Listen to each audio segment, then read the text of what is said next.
Hello everybody, I'm Whibble and this is my RSIA run of the original Deus Ex. RSIA meaning realistic difficulty, skill-less, itemless, and augment-less.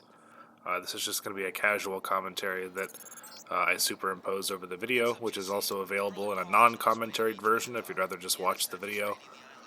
In this particular run, we don't use any items or any weapons, with the exception of the key ring, which is not really an item. It doesn't drop, you can't find it, and you absolutely need it to progress certain areas of the game, so it's a little bit unavoidable. We also don't use any augments other than the little flashlight eyeballs thing, which is built in. Again, not really an augment, but the game is so miserably dark that it wouldn't be fun to play or watch without it, so we will be using that occasionally. Other than that, this starter level here and a lot of the earlier levels in the game are pretty easy. This run took about 8 months to kind of get ironed out, and about maybe 75 hours of in-game time. I hit a few brick walls and didn't know if I was going to be able to progress, so I needed a few weeks to kind of mull everything over and to run testing, and at a certain point I kind of got burned out, and so I took a few breaks, but now the run is completely done, and you can actually beat the entirety of Deus Ex without firing a single shot or using a single item or anything, so I thought that was very interesting. Here in this early level, we're just going to be walking around and avoiding enemy line of sight. It's pretty easy. You can do this pretty standard, even not on a dedicated run like this, where you just avoid the enemies. We're going to not get Gunther because we won't really be focusing on secondary objectives. We're mostly just focusing on game completion here. You can see me shake my head at that guy walking away. So we're just going to be going straight up and talking to the NSF leader up there. So other than that, pretty simple. Just go up the back of the statue, go straight up, talk to him, and that's pretty much the first mission completed already. This run is not going to be very interesting to watch, unfortunately. I did this more for myself than, I don't stream or anything. I'm by no means a professional video maker. I don't really do anything like that, so I mostly just recorded this video for my own purposes, so that if I was able to do it, I'd have a record of how I did it and everything like that. But figured I'd also upload it so that anybody else could see it, because I'm not really aware of anybody else having done anything like this before, so.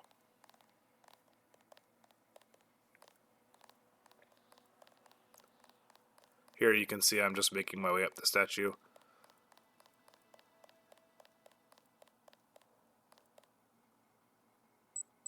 Disabling gas grenades. The game does this style of run doesn't really get too difficult until you get to about the Hong Kong section.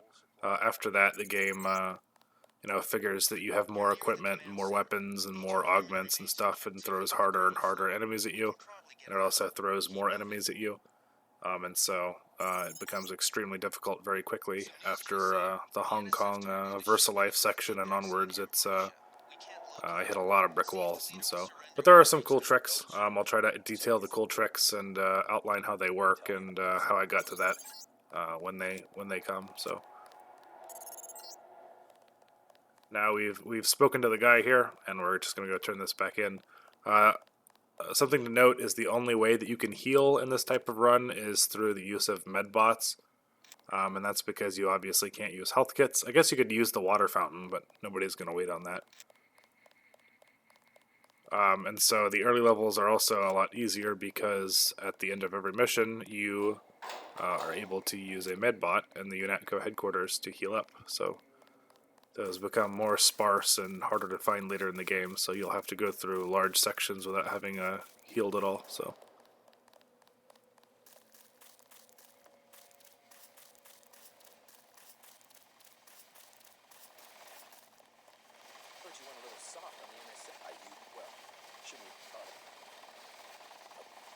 Again, this guy Kaplan's trying to sell us stuff that we can't legally use on this run, so. I hear you just slipped by a lot of the terrorists. Pretty smart. This guy called me smart. Very nice of him. Check in with Manderley on level 2.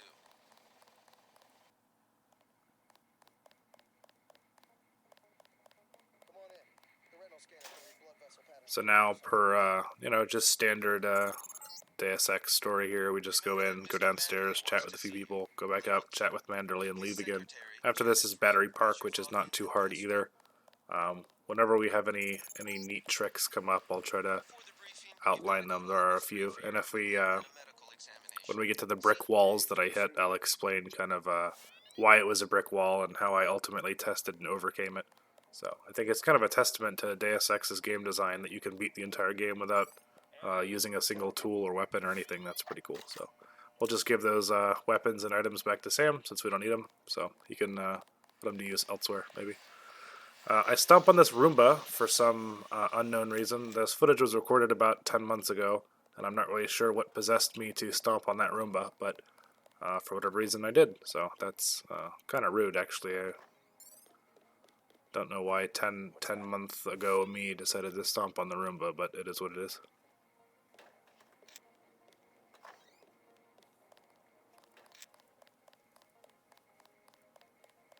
So now we're going back out. We have to go down to the docks and take a boat over to Battery Park, which is interesting because in the later levels you just take the helicopter, so I'm not sure why. Oh, the reason why is because it lets you meet your jock in the bar in Hell's Kitchen, so maybe that's why. A little bit of foreshadowing in the story, perhaps. So there'll be some sections in this game that are like super boring, where I'm just, especially later on, I've aggroed enemies and I have to wait out their little AI alert timer and stuff. Where I'll say, just skip with the little right arrow key, 5 or 10 seconds, because it's going to be really boring. There are some interesting sections in this game, or in this run, but because of the nature of the run, there are a lot of sections that aren't. However, I'm going to upload the whole thing in full, that way you just have a, there's a complete record of start to finish how you do everything.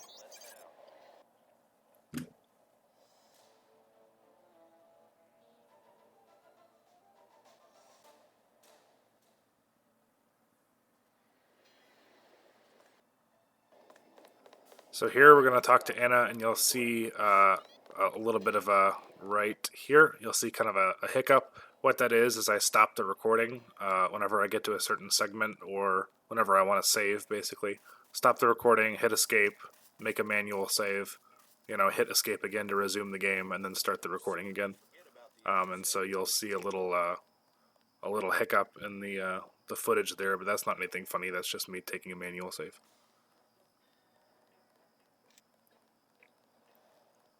This run on YouTube will be a 4-part series, but in terms of save files and video segments, it's a 113-part series. So I just edited all the videos together into big chunks, and that's kind of what you're seeing now. So right now we have to clear out Castle Clinton, which has a door that is locked, but we can get an NPC to open the door by luring them out and through that building. There might be a key for the door, I'm not sure. There's a key on that shelf right there, but I don't think it's for that door, but I'm not sure. So either way, we go out back here and lure this guy out, which scares the kid. And we lure him out into the UNATCO guys that are outside. So they will kill him.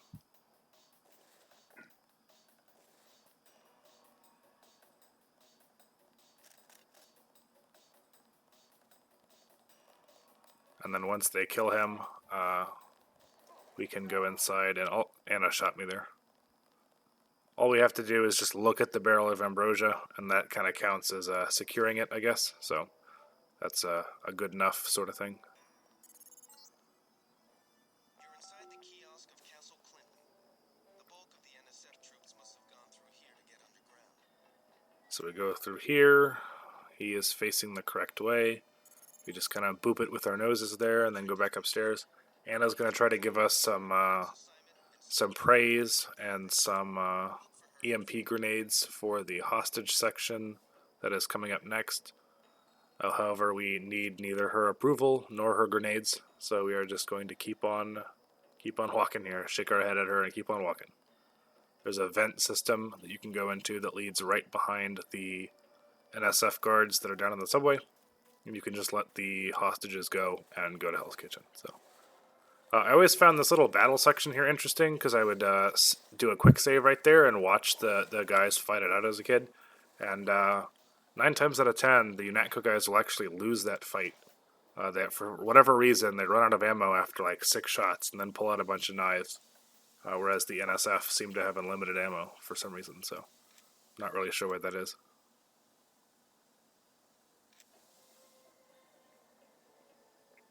I guess maybe to encourage the player to step in to help them, but again, still an odd choice.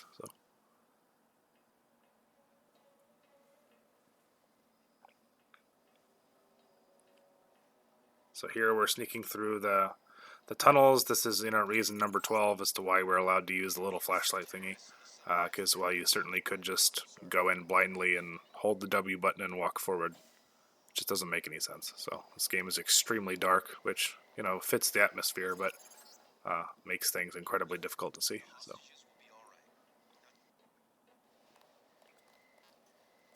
Alright, so here we are now in Hell's Kitchen. Paul's going to give us a keyring key and some ammo for a weapon we don't have and never will. So, thanks for that. We're going to go to the Osgood and Sons. So in this section here, there's actually 2 ways to get into this building. One of these NSF guys will have a key on him that you can recover off the body if a UNATCO guy kills him, or you can aggro an NSF guard that's inside the building itself. And if you manage to aggro him and get him to come outside, he will Kool-Aid man it through the front door, which will then open it up, and you can just sort of walk in. I get trapped behind a fleeing guard there for a second, but... And then now you are in. This is one of the first tricks of the run here that was pretty tough. Took me probably about maybe an hour and maybe 15 tries to get it nailed down. You can see me taking a save right there. Getting into this warehouse is pretty tough. There's a specific way you've got to do it. Also, any section that has dogs is absolutely miserable. Dogs are easy to miss because they're so small, and they have an extremely long line of sight. And whenever there are dogs, the game doesn't put just one of them, it puts like 12 of them. So any area that has dogs is really miserable.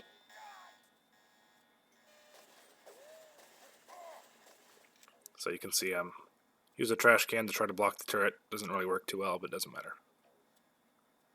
In this warehouse over here, there's 2 ways to get into the warehouse. The first way is you go up onto the rooftops and drop down through the entirety of the warehouse.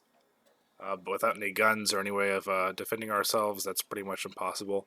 There's actually a door that's downstairs around back. It's made out of glass, and if you are able to use a knife, you can just break it and go right in. However, obviously we can't do that.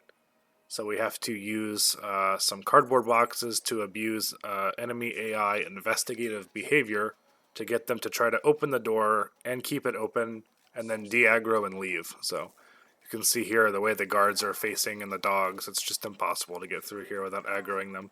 So I'm going to close the gate behind me, and we're going to need this box for the trick that we do upstairs, and hope that they don't chase me. So.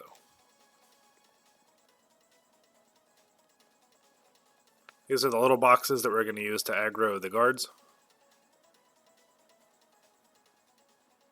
Or the guard. I guess it's just one guard, I think. But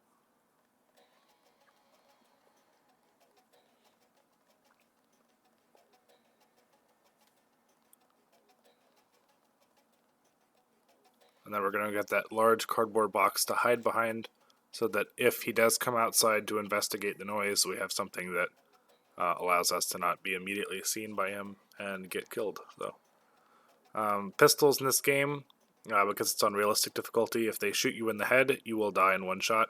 And I believe it's 2 shots to the chest, so it's actually pretty tough not dying to even these NSF guards.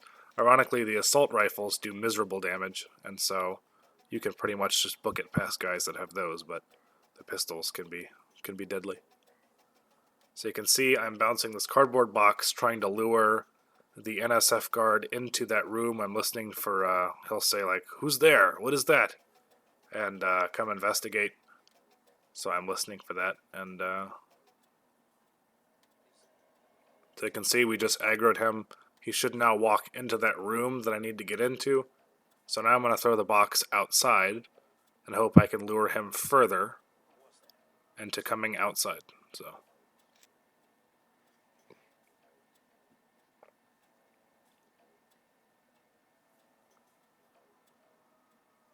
doesn't quite work just yet. I aggro him again.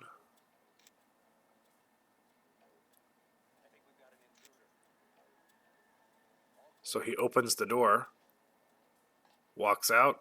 We're almost good, except he's staring right at me, so hopefully he de-aggros and goes back inside.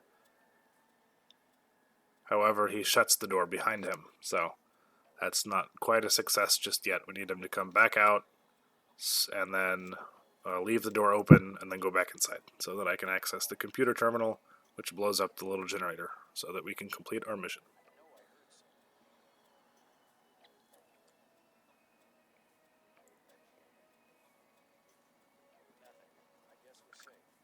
So he opens and shuts the door. So again, you can imagine if he comes out and sometimes he aggros to us, that'll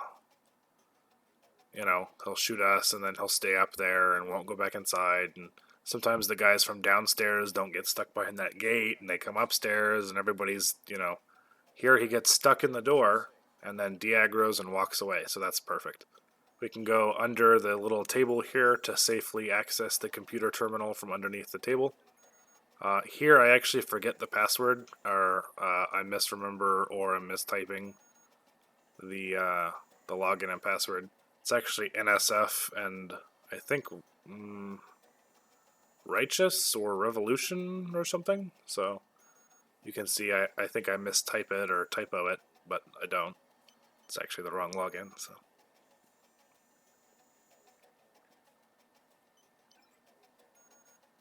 And then we blow up the generator.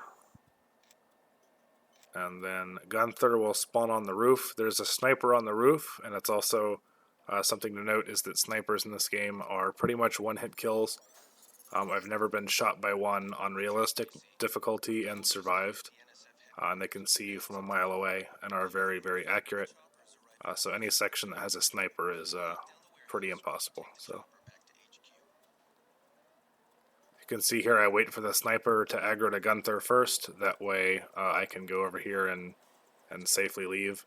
But even then, he aggros to me and shoots about a split second after I despawn. So that was almost a failed run. Came very close, but thankfully we managed to make it out of there.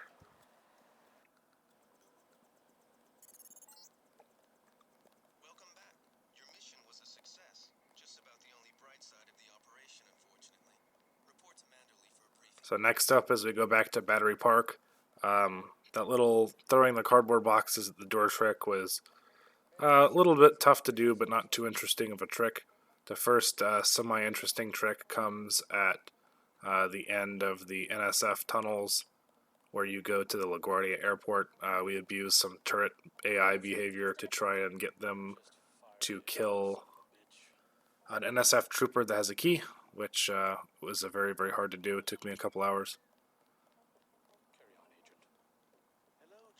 So we're going to talk to Manderley here. You can skip that Walton Simons dialogue by just walking away, which you can see I just did. We're going to go downstairs to get our medbot healing. That way we don't have to worry about health. I decided to not stomp the Roomba this time, so that's good. Very nice of me to do that.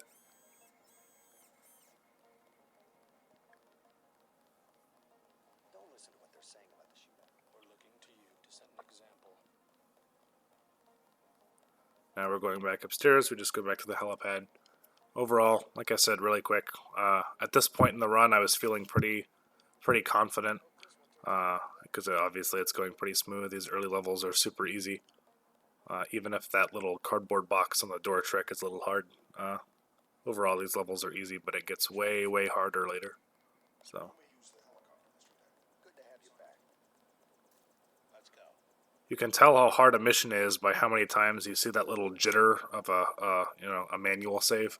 Because sometimes I do them every like 40 seconds because a particular section's so difficult. I don't want to lose any progress, and so the more manual saves you see, the harder the section is because I wasn't willing to lose progress on it. So sometimes you'll see I'll sit there and stare at one spot and won't move. That's because I want to take a manual save, but I can't save while the info link is going. and so I have to wait for them to get done talking.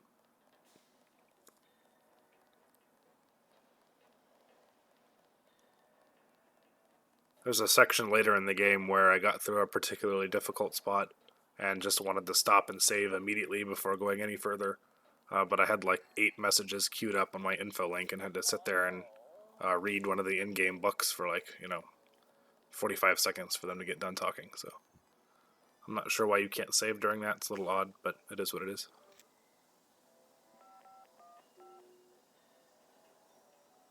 This NSF tunnel section is pretty easy. Basically, it's just a couple codes to get down there, and then you just sneak past, talk to the leader that's in a hidden room. He will then de-aggro all the NPCs on the map to you, so you can just kind of walk on by.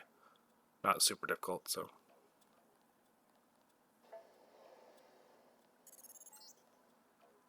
After the quakes, the homeless drifted down here. Junkies, runaways, grifters. There's a DSS file a mile long on this place. Some of them, the so-called mole people, have permanent living quarters in an adjacent... Normally we would have to go turn on some water to get this code, or use multi-tools, but I know the codes, so I don't need their help.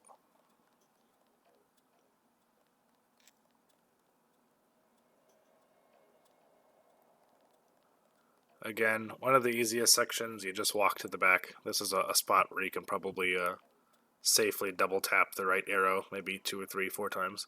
We talk to the guy at the back, we walk all the way to the bathroom, we continue on after that, so nothing much to see. So feel free to tap that arrow button if you want.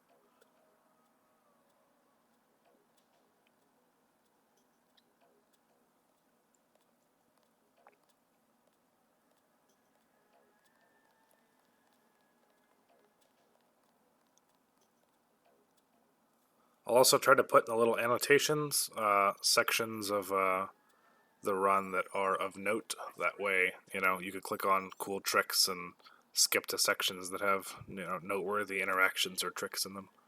So.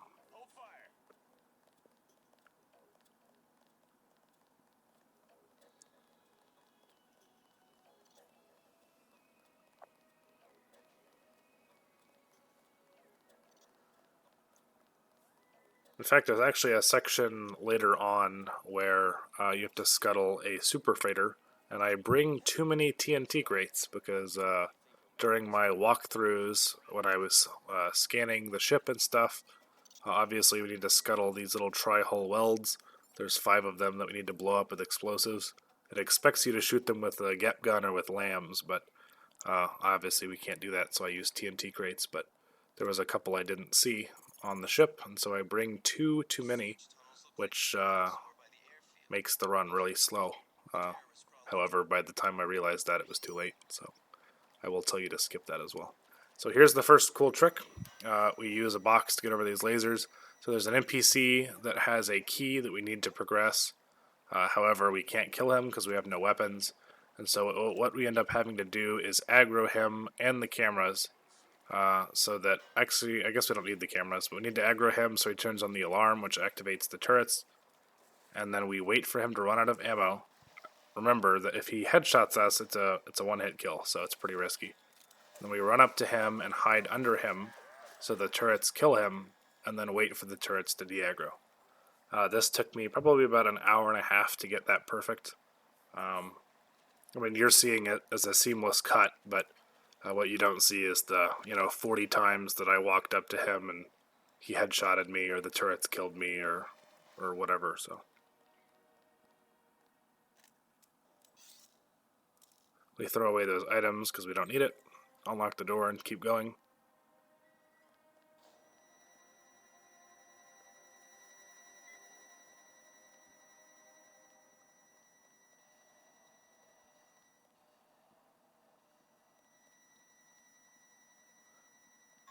Use the TNT crate here to blow up and deactivate those little lasers so the turret's not shooting us in the butt as we're walking by.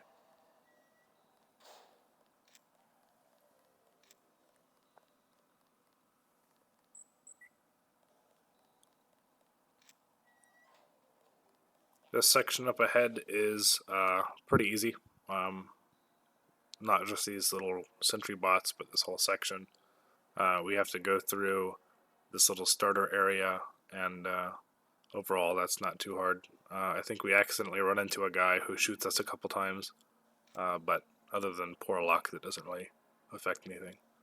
And then the LaGuardia airport itself is super easy. Just kind of run to the end, go talk to Paul, and that's about it. So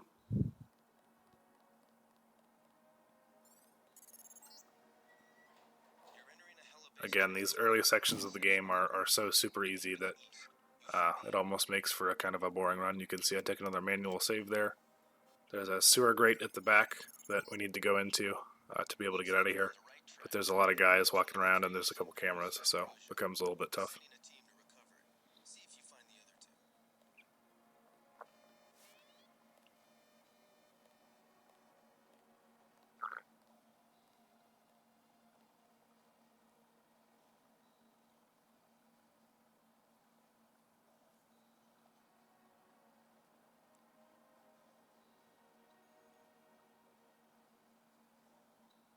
You can see I'm just deciding to kind of book it past this guy, but then I alert somebody else who I then run into right here and get stuck trying to get between him and the wall. So I duck back and try it again, but do ultimately get hit a couple times, but it doesn't matter. So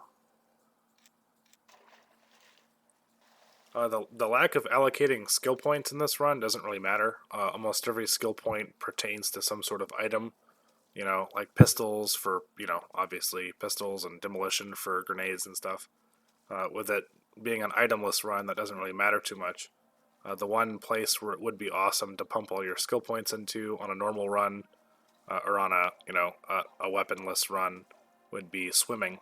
There's a couple sections where swimming would be greatly helpful to be able to swim super fast, so that you don't drown. But I decided to go whole hog and not do anything, so those sections are unavailable to us, unfortunately. So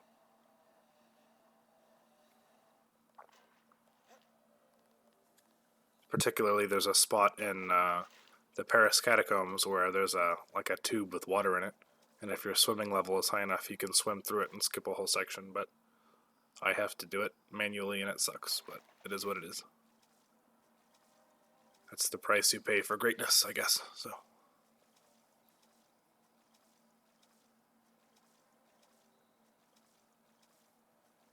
again, we're just going to kind of swim under here, pop back up in the airport area. We're going to walk all the way back to the hangar and go talk to Paul. So again, if you've seen this section before, which I assume everybody has, this is a prime candidate for... Pretty much, honestly, you could probably skip this whole mission. I mean, you know how it goes. You walk to that back warehouse, little house thing, you go into the airport, or into the hangar, you talk to one, Ivanovich, Lebedev, Anna Navarre kills him. You'll walk all the way back. You'll go back to UNATCO. It's really not... There are no tricks and no interesting things happening here, so feel free to skip if you want to. Shake my head at that guy in disapproval.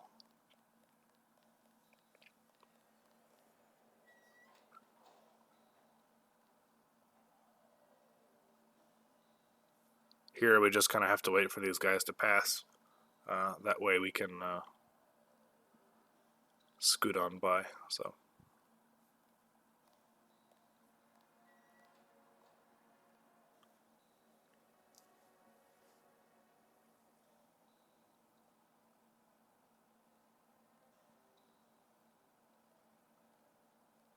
again, there's large sections of the game where you're just sitting there waiting for some guy to walk by. So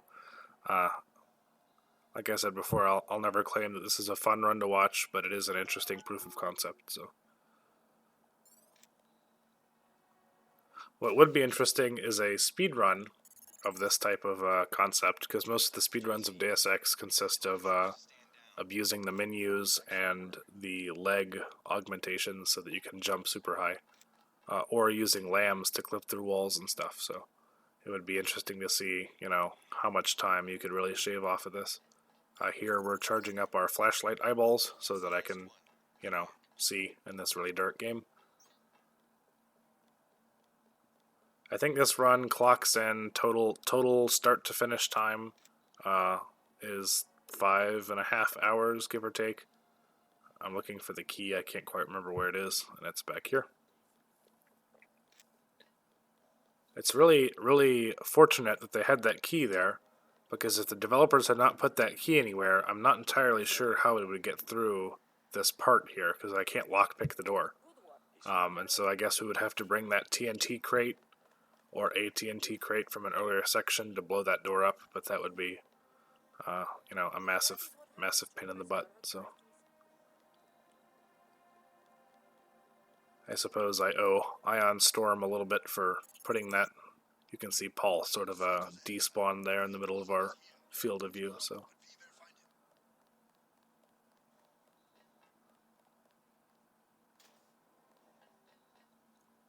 again, now we're just, the whole map has been neutralized, so there's no threats, no nothing. It's just kind of walking simulator at the moment, so feel free to tap that right arrow key a couple times. If I wasn't recording a live commentary track, I would be tapping the right arrow key a couple times, so I certainly don't blame you.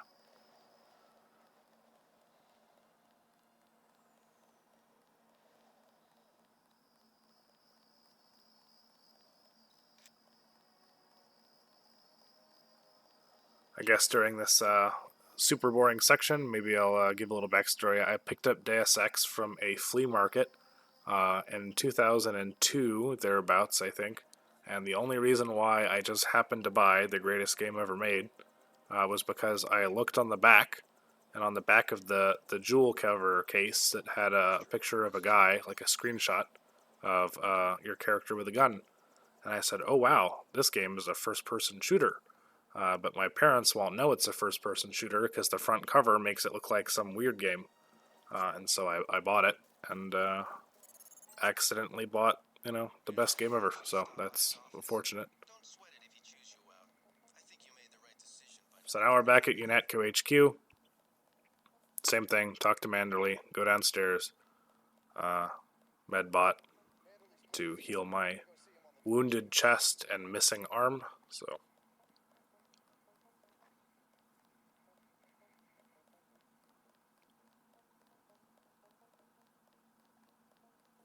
after this, we are going to Hell's Kitchen for the second time. Nothing overly crazy happens there. It's all pretty standard stuff. Kind of sneaking around. You activate the little radar dish on top of the old warehouse building, yada yada yada. So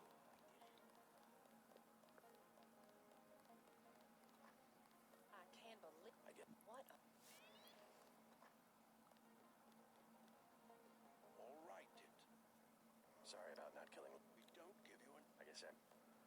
there's some stuff in these older, like I said, this footage was recorded about 8 or 10 months ago. And there's a lot of, I would call it fluff, things that I screwed up that I could have reverted back to a save. For some reason at the start, I was saving super not often, maybe every 10 minutes. And so I would do a whole section, and if I screwed up, I would go back and start all the way from the beginning again. I'm not really sure why I decided to do that. But later on in the run, it gets a lot more refined, where, if I miss something, or if I'm throwing an explosive that misses, and all this other stuff, it's usually cut out, or a little bit more refined to where I'm not wasting as much and wasting as much time. So there's also not much stuff to waste in those later runs, because the supplies and everything are extremely limited. So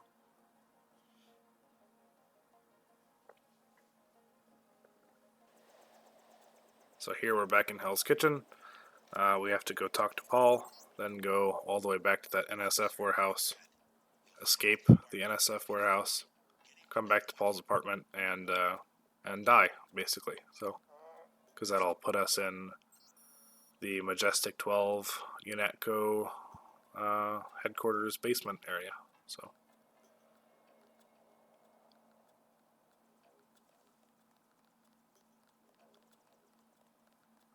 Again, this is another prime candidate for tapping that right arrow key.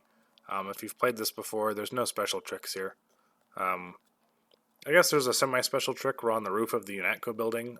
Instead of going all the way back down through the building, you can kind of hop off the roof onto a light fixture on the side of the building, and it won't hurt you if you do that. It's just like the perfect distance. I'm saving this trash bag for later, and so whenever you enter dialogue with anybody, if you're holding something, it just throws it. So there's a section later in the game where I killed myself several times because I was holding an explosive crate and somebody talked to me, and it threw it on the ground and it blew up. So that was not ideal, but I'm saving that trash bag for later so that I can distract the guard with it when he turns hostile. Here you can see I take these little cardboard boxes and set them up so that I have some sort of visual cover for trying to escape. My plan is to come down the side of that building back there and go out this way so I can avoid going back through the warehouse where there's a bunch of guards. I don't think I end up using a ton of that cover, but it's, kind of a better to have it and not need it sort of situation, I suppose. So.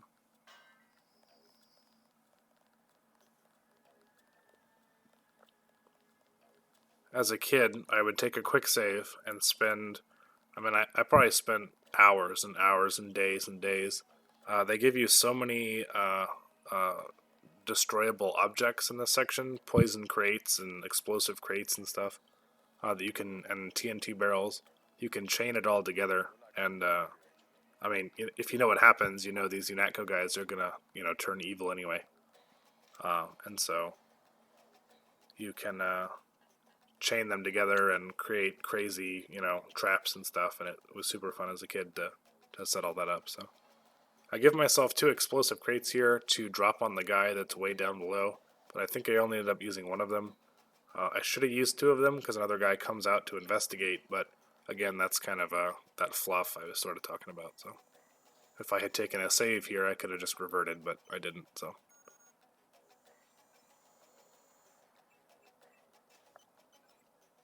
I had an obsession early on with doing it all in one, as long of a take as I could, which later on I quickly discovered was not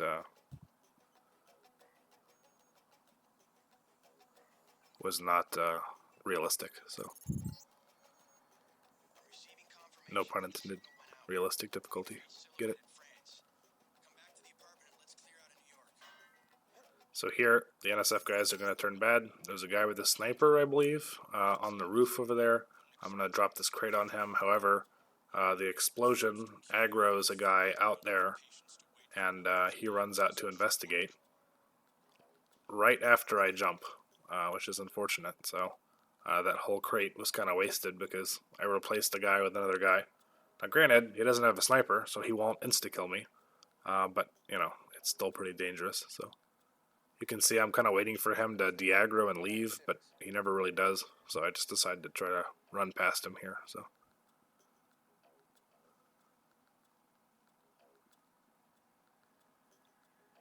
I've noticed that sometimes when enemies are in a fixed position, and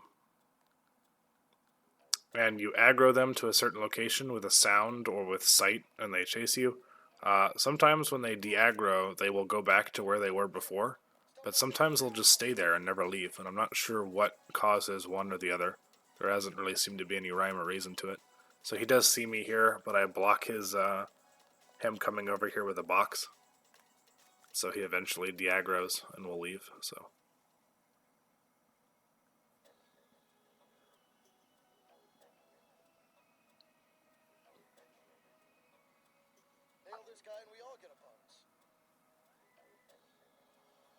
So now we're going to try to make our way out of here. I have this TNT crate. I'm going to be honest, I can't remember what I use it for, if anything. I think I might kill a couple guys with it and try to not hurt myself and fail, and also do hurt myself. But I guess as long as I'm not dead and I still have my legs, then that's really the most important part. So here I'm trying to hide behind trash, so that's, is what it is.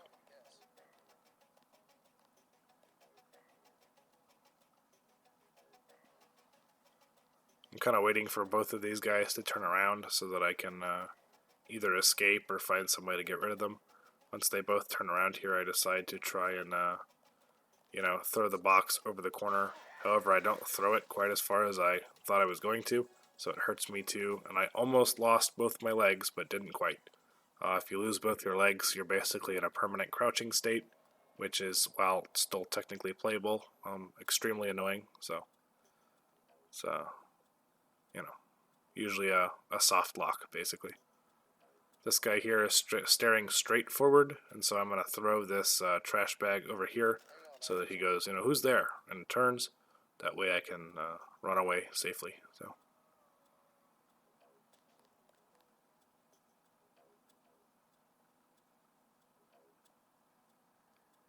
The shadows are so dark over here, it doesn't appear like he can see me.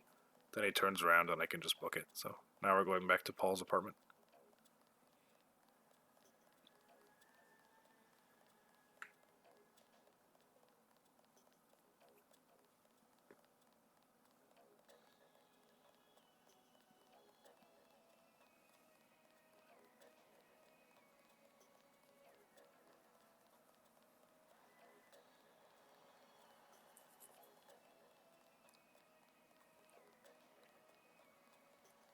Again, another prime candidate for tapping that right arrow key. So.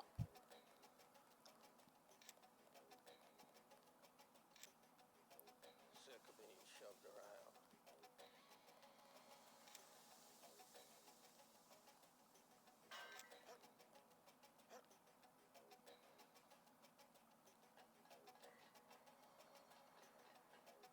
So during this section, you pretty much die no matter what, because even if you can make it back to the subway station and go back to Battery Park, actually, for the third time, the enemies there are invulnerable. There's nothing you can do. So our goal here is to die. We get our legs shot out, so we are now permanently crouched. However, they are much more enamored with Paul than they are with me, and they all decide to stop shooting me, which is ironic because I have to die here. So I'm begging this guy just to shoot me and end it so I can start the next section, but he refuses to do so. So at this point, I'm just begging everybody. Ironically, Paul dies, I think, and his little explosion is what kills me. Or maybe one of the guys in the black suits did, but ironically, nobody shot me. It was somebody dying that ultimately killed me. But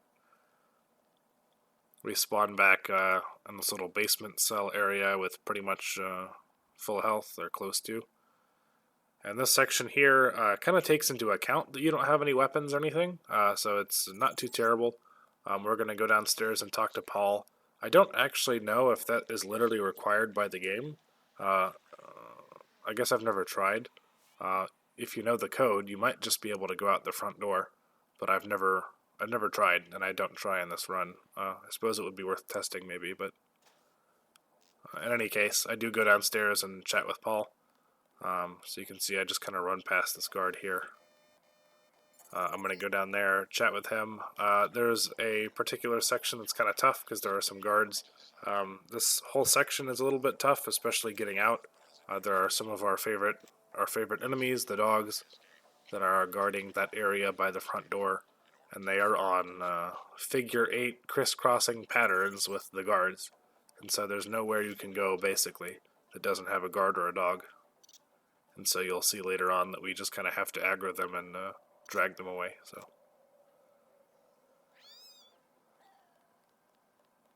there's actually a med bot over there, but I'm not at this point willing to go risk aggroing people to go get it. So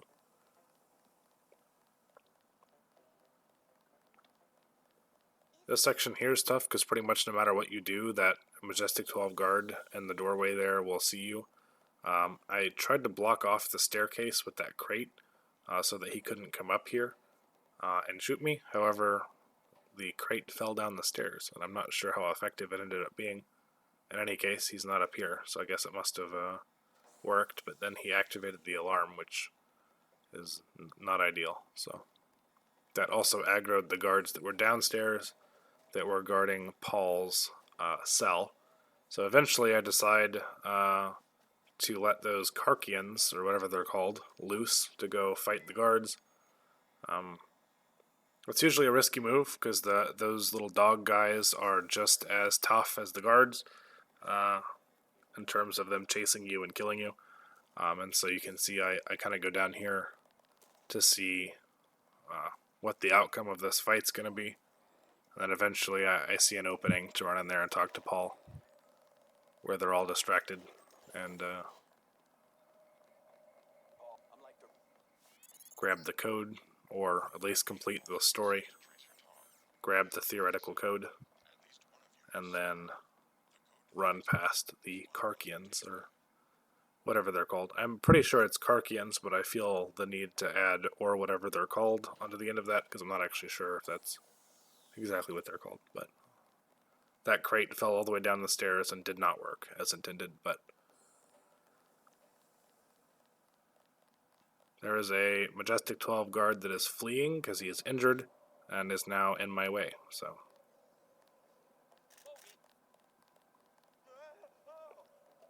I then go around him. So here's the area with the dogs. This is particularly tough.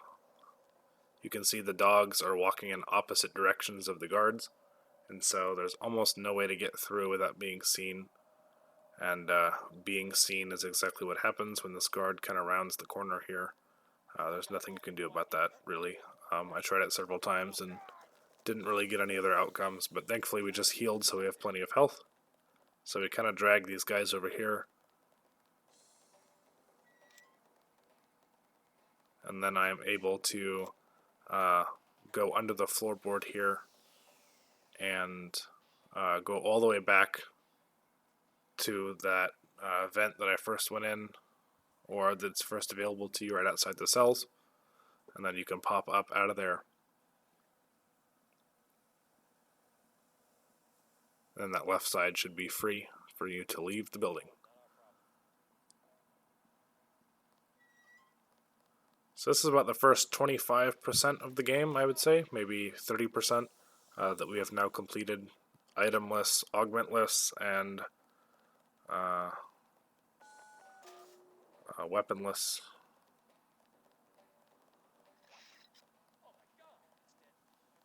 Oh, and skill-less. That was the other less I was looking for.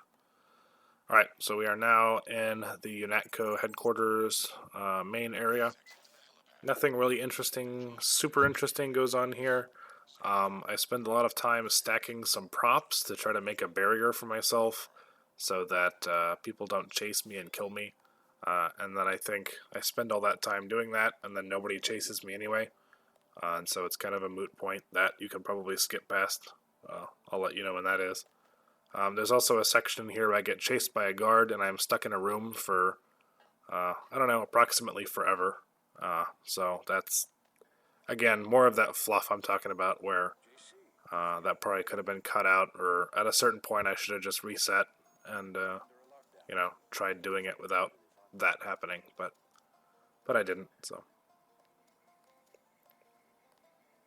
I want this medbot to heal me, because this is the last easy medbot I'm going to get for a while. All the ones after this are kind of in random places, so it's kind of a crapshoot as to whether or not you will get health or not. So to kill Anna Navarre, because we can't use weapons, because we, legally can't, we have to get her kill phrase, which is on 2 computers. One of them is Joseph Manderley's computer. The other one is her computer in here. Again, this is, thing number 12 that could have bricked this run, had the developers not included a hackable kill phrase into the game, and we had to actually kill her. We would not have been able to do it. So that's going to be kind of a recurring theme, is if this had just been slightly different, we never would have been able to do this. But the stars align, and, with a little bit of elbow grease, we can make all this work.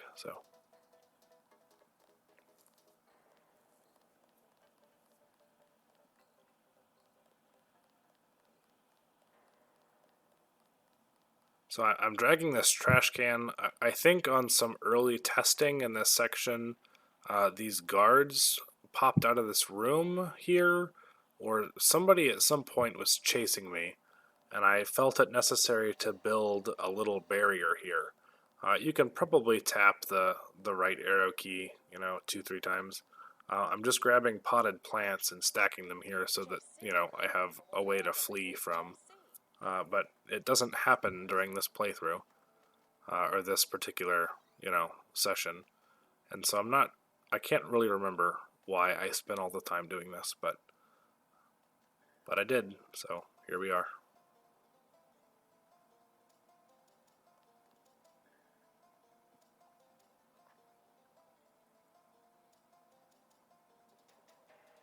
Again, another potted plant for my safety barrier here, I guess.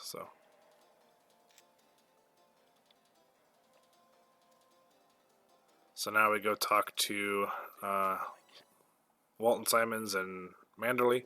I think after about a 5-second delay, Manderley will pull out a gun and start, shooting at you. So I kind of book it here.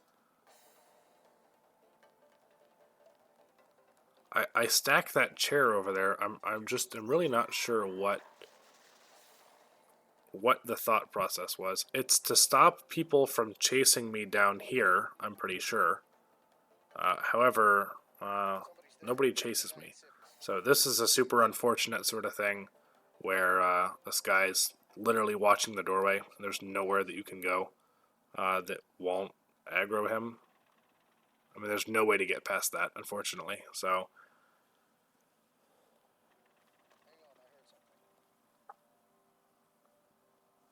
this section here is where basically we just need to go talk to Alex so that he'll give us the key for the front door.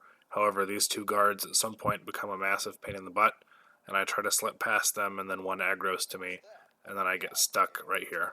So I get stuck in the room with Alex, and it takes me, 5 solid minutes trying to get out of this particular pickle I've gotten myself in. So again, by all means, I'm just talking to Alex and getting a key and waiting endlessly for these guys to stop aggroing to me. So this was a certified skip moment right here.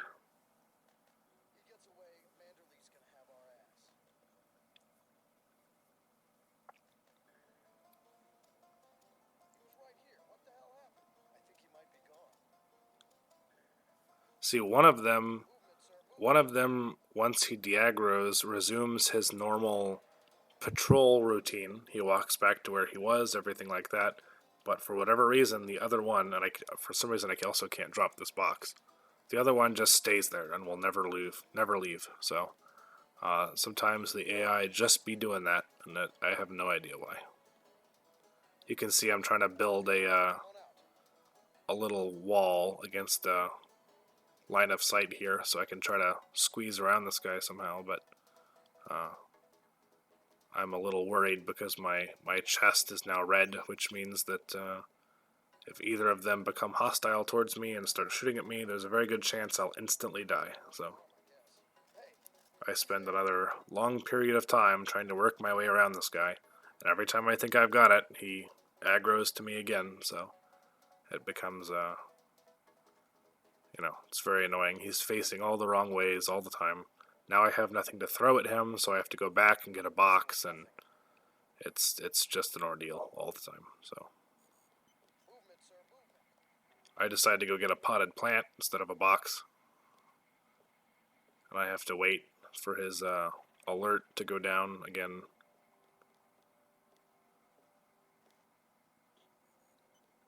Somebody's there. A guy in civvies.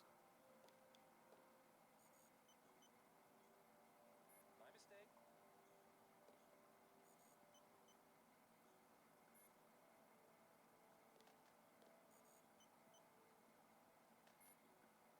Hear that? Everybody check weapons. So I finally get him to where I can leave, and then I remember that I need to heal, so I go back there and grab that.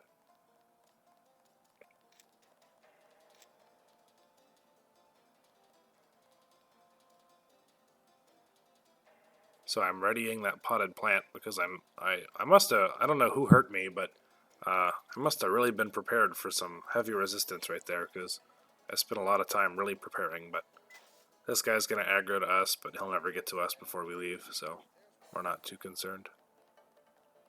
There's a guy at the front that will also aggro to us, but we're not that concerned, so we're just gonna...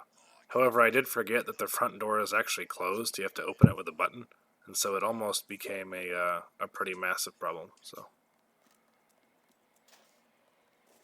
But we were okay.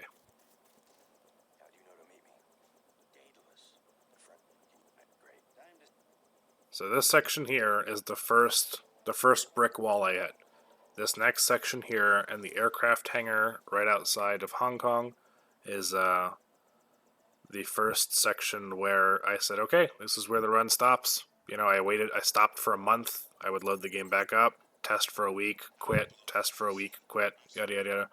So there is a weapons munition bay that you have to get into, which is Flight Deck 1, which is not this room, but the room across the hallway from this room.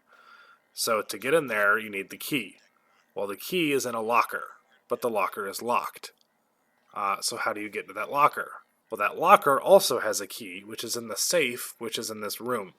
So what I figured out that I have to do is I hack the turret to aggro the Majestic 12 enemies that are on the roof. One of them has a GEP gun. If you can lure the guy with the GEP gun onto the helipad, and then lower the helipad just right, so you can see he just walked onto there, if you can see in the lower right-hand corner. So now I'm going to lower the helipad before he runs off of it. Then, if it's just right, if the stars align, it'll scrape him off onto the edge where he won't die from fall damage. Then you lower him back down again so that he is downstairs, lure him into the upstairs room, put a chair in place so that when he fires at you, it'll hit the chair and not hit you. You can see I took a manual save there. It'll hit the chair and not hit you. And when it hits the chair, it'll blow up the safe, which you can then go around, grab the key, go to the roof, drop down into the other area, unlock the locker to get the key for Flight Deck 1 to unlock Jock's munitions, and then leave. I know it sounds confusing, and believe me, it is. It took me, I kid you not, probably 40 or 50, maybe less than that, maybe 25 hours of dinking around in here, trying to desperately figure out how to get this to work. It's a whole comedy of everything that is just crazy. So I chase him up here. This also took me like 20 tries to nail down correctly, because there's a whole litany of things that can go wrong. So you can see he shot the GEP rocket at me, missed, hit the chair blew up the safe. Sometimes if he's facing the right way, you can just pop right back out of this vent and go grab the key that's in that safe. However, this time he's facing the correct direction, but he's standing too close to the wall. So I could slide behind him, but I won't fit. So I have to go around the other way.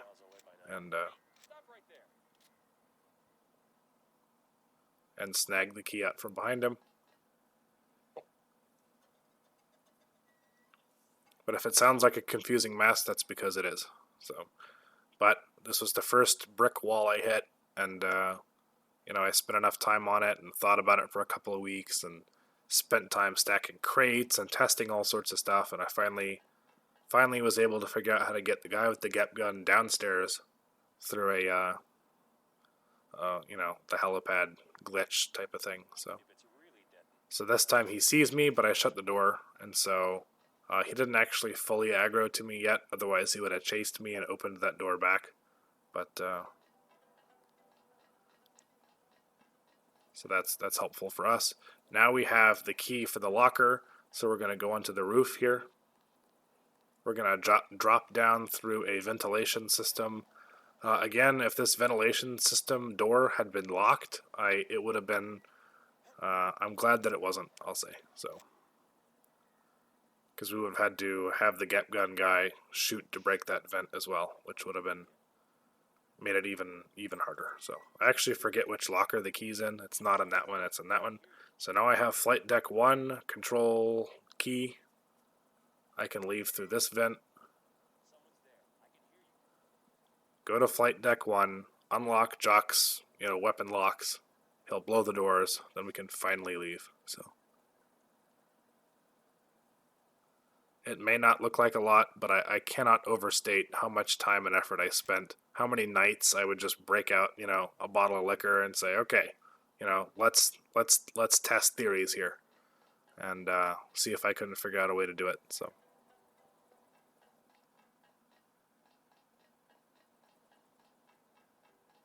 Actually, not entirely sure what I'm looking at here. Um, oh, I'm getting my eyeball energy. So, but there's the guy up there that's shooting me. I bypassed a turret that I could have used to kill him earlier. I'm not sure why I didn't just leave it on enemies. But it is what it is. That's showbiz, baby. So finally, we have the keys for Flight Deck 1. We unlock the weapons lock. Jock blows out the door. I actually use you can get by them without it, but it's a massive pain in the butt. I use the helipad there to blow up the sentry turret bot that comes out of the bay over there. So you wait for him to step under it, and then you hit the button, and it blows him up. So.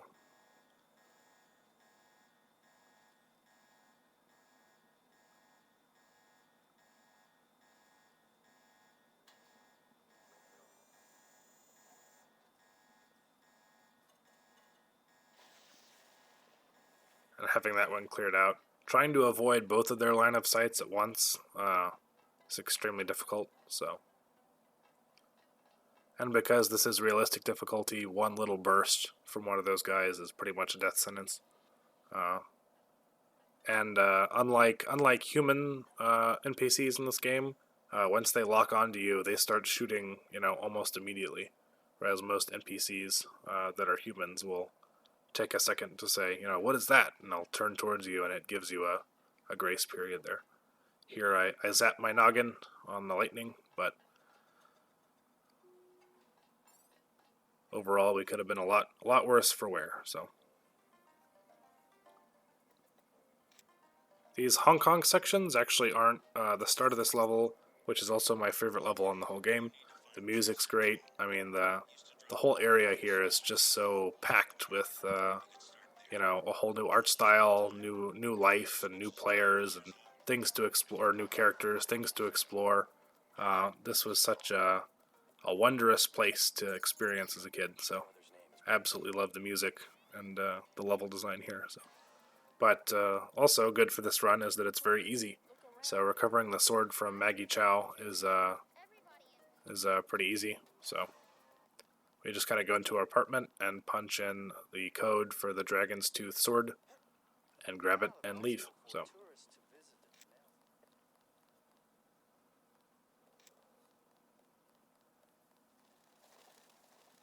this is probably another prime candidate if you've played this game 100 times, just to give the old skippy skip.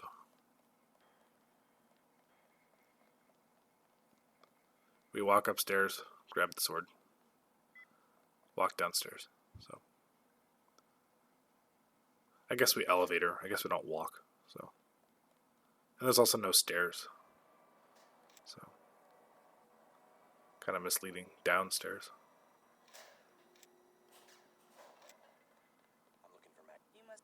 So we talked to her. I was so proud of myself for discovering this as a kid. There's a little lantern you can actually use to open a door here. All the little tricks in this game, all the little secrets are just hidden enough to give you a feeling of satisfaction for figuring them out, but not so hidden that you'd never find them. I really can't overstate how amazing the level design is in this game. They nailed it perfectly. I couldn't, it almost boggles the mind.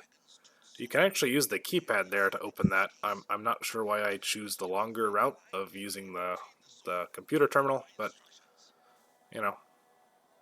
we're all along for the ride here, I guess.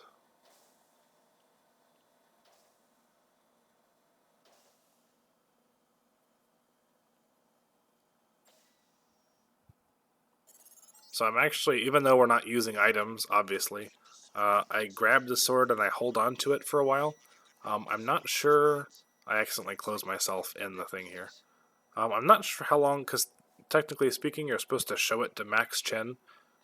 If you throw it away immediately, I don't know how the game handles that, and I wasn't willing to figure out, how that works on this run. So I said I'm gonna hold on to it for long enough to show it to max Chen and show it to anybody else that needs proof. And by show it, I mean physically have it in my inventory. So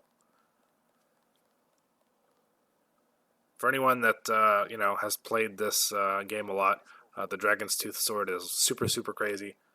It's a complete game changer when you get it because it'll break almost anything. You can break doors with it. You can break lockers with it. You can, it insta kills almost all NPCs. It's actually a crazy weapon for them to give you super early on. So, but it's actually unfortunate because in this same section, the Hong Kong section, they give you a regular sword as well, which you can find on the rooftop of that last map. And the sword looks really cool, and it has a very unique or very cool drawing animation and sound, and also a cool holstering animation. And so it's a shame that it's phased out of practicality so quickly. Over the course of a half a map, 5 minutes worth of gameplay, you've already gotten a better melee weapon. But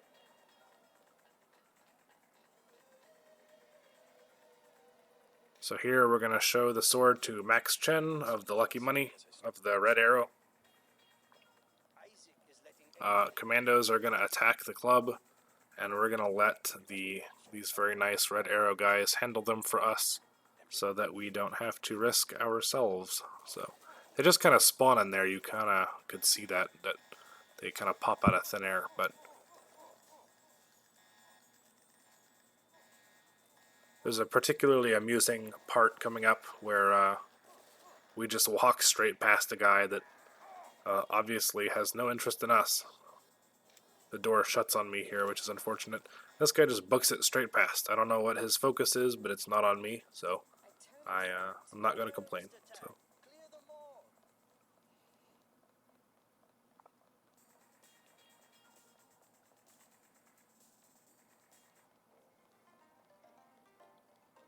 So here, I believe we go back and talk to Gordon Quick at the door, who finally trusts us and lets us into the Luminous Path compound.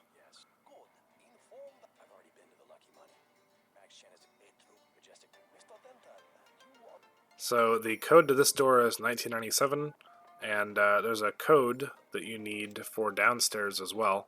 Oh, this is where I donate the sword to our good friend Buddha here, so maybe he'll make more use out of it than we will, because we're not allowed to use weapons. So, although I'm not very familiar with the Buddhist religion, but I'm not entirely sure that he's allowed to use them either. So,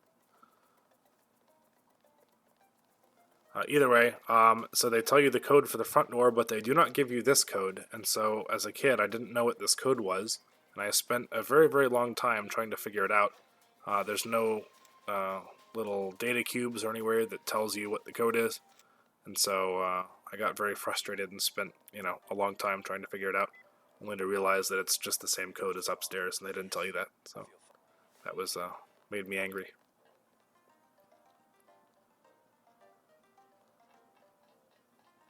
In here we get the luxury of both a eyeball light bulb refill bot, so that's nice of them, and also a med bot.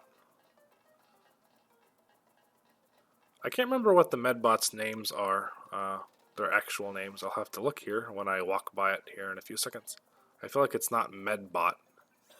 I did it so fast I couldn't see, so I'm just going to keep calling them medbot, I guess.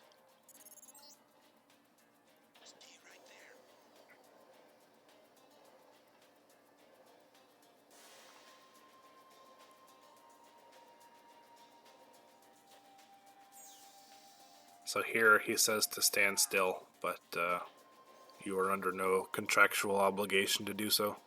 The game doesn't care whether or not you get hit by that or not. However, just for superstitious reasons, I run through it at least a single time.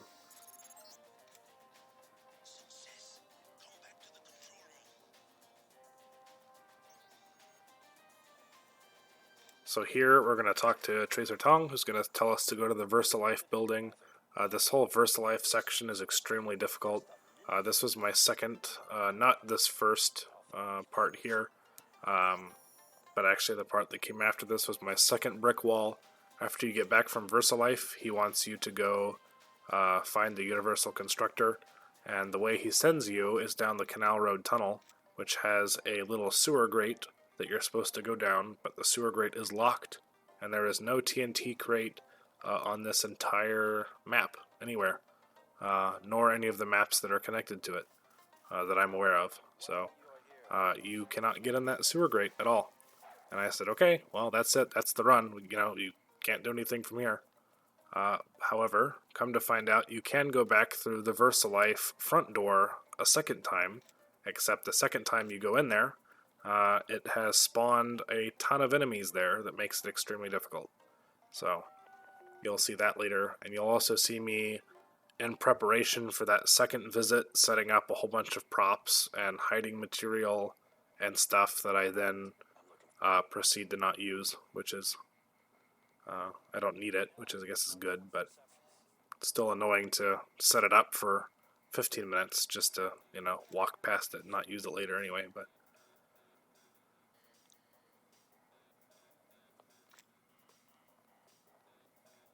it's always, seems to work out like that, where I would do, you know, 15 test runs that say, okay, I need, you know, something to throw to distract them, you know, during those 15 runs, and I finally go back and give myself something to throw to distract them, and then during the actual run, you know, they just go off in some random direction, and I don't need it, so it is what it is.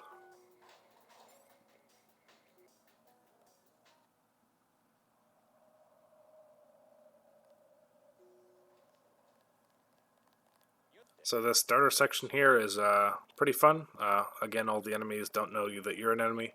And the reflections in the floor here are super nice. Always found the aesthetic of the VersaLife building to be super nice. So even for the year 2000, those floor reflections there are very pleasing. So even by modern standards, they look pretty good. So I mean, look at that. That's a pretty breathtaking graphical image right there. So this is another skip part. This is me grabbing random props off the map that I can throw on the ground to help break line of sight when I come back here later. That way I can get closer and closer towards not being shot from a mile away.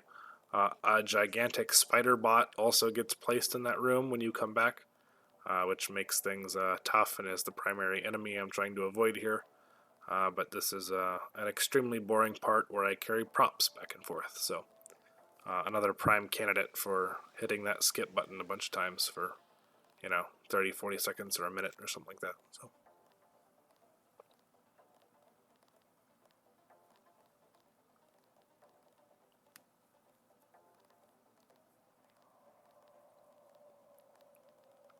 For anybody still sticking around, you get to amusingly watch me roleplay sneaking through this area, you know, to test out my cover for when I'm going to be here later, you know. So that's me, you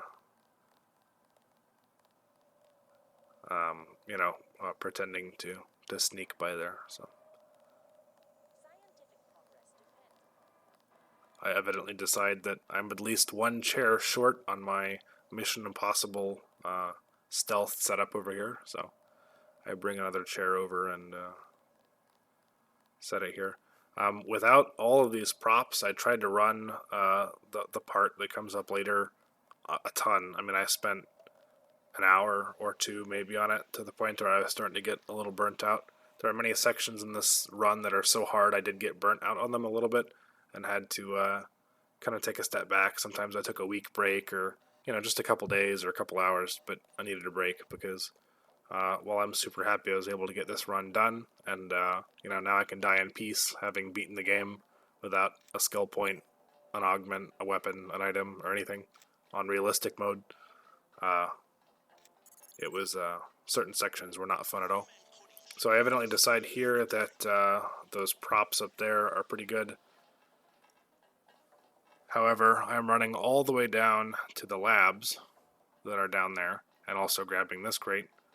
But I'm going to run down to the labs to grab flasks because they are easily throwable objects that will go a long ways, and then I can distract enemies with them when I do that. So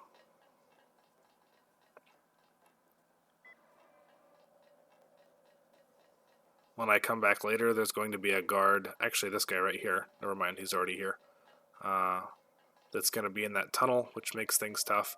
This is a helper crate for, there are some lasers that will activate some sentry bots that are downstairs. However, if you block those lasers with an object instead of your player's body, they will not activate the bots and it will block the lasers. So if that weird interaction did not work like that, there's a pretty decent chance that I would not have been able to make it through that section because there's no way to sneak around them. So another interesting interaction. So the lasers in this game are very inconsistent. Some of them, if you block the laser with an object, it won't set the laser off, or the alarm or whatever it is that it activates, it won't go off. But the other 60% of the time, if you block it even with an object, it'll still go off. So there had to have been some sort of coding, the way they coded the lasers, that varies from laser to laser. But that why that is, I'm not really sure. It seems almost like a glitch, but for whatever reason, it works out like that.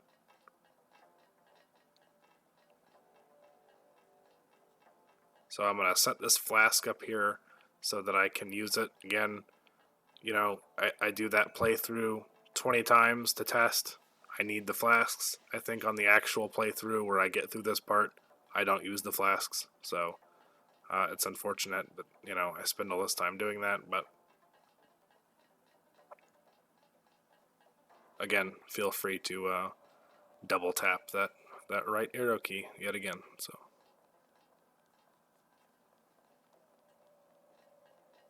this is a certified right arrow key moment right here.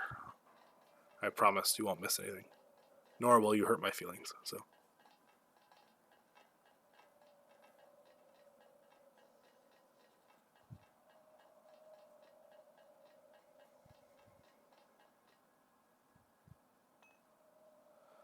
alrighty, so I am now thinking, so I'm looking around, make sure to miss anything. I think I'm now finally ready to steal the ROM encoding, or whatever.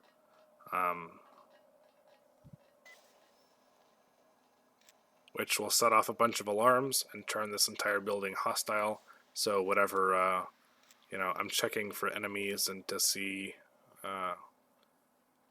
where people are.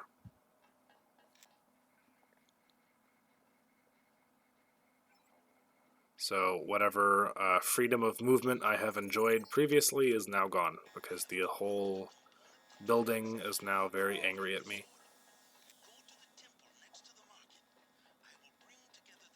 I take a couple of hits there, nothing too major. I'm working my way upstairs. This commando comes downstairs, which is extremely, and that guy comes from that way. This is almost a run ender right here, but for whatever reason, you can even see me shake my head in disbelief there. Neither of those enemies continue pursuing me, and I haven't the faintest what caused their AI to stop doing that. But for whatever reason, it saved this particular segment from being deleted and reverted. So you always appreciate that. You don't have to delete and revert a save. So Lord knows it happened enough times.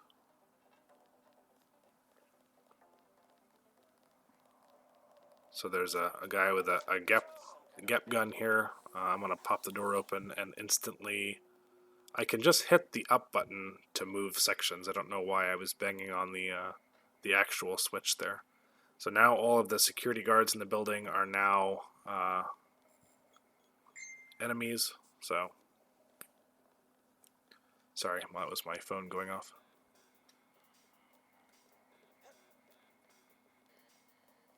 I'm doing this commentary in one very long take, so if there are sections that are poorly explained, I apologize, but I'm not a Twitch streamer. I don't know how to do any of this stuff. I just play Deus Ex. That's mainly my thing. So there's a guy by the door, really annoying. Again, these pistols are one-shot kills, so if that had hit me in the head, that segment would have been over because I would have been dead. But he hit me in the arm. And if you look at my arm health, I mean, it's extremely low. That one shot probably put my arm at 50% health. So we go here and talk to these guys who are interested in ending the triad warfare, which is nice. Then the monk rudely tells them to get out of the temple. No more games. Which you would think a Buddhist monk would have a vested interest in, bringing peace to his country. But no more games in the temple, he says. So I always thought that was a little odd. Even as a kid, I thought that was odd. Fun fact about these lanterns that nobody cares about. About 2 of those 4 lanterns are breakable, and the other 2 you phase right through and are not breakable. I have no idea why. 2 of the lanterns are coded as destructible, and 2 of them are not. So I always swiped them with the Dragon's Tooth sword when I walked by as a kid, and could only break 2 of them. So that's another useless Deus Ex fact to float around in your brain. So Tracer Tongue here tells you to go around to the Canal Road Tunnel, and you can certainly do that, but for this run we cannot. So I'm going to go heal, get my eyeballs juiced up again, and then that'll be that.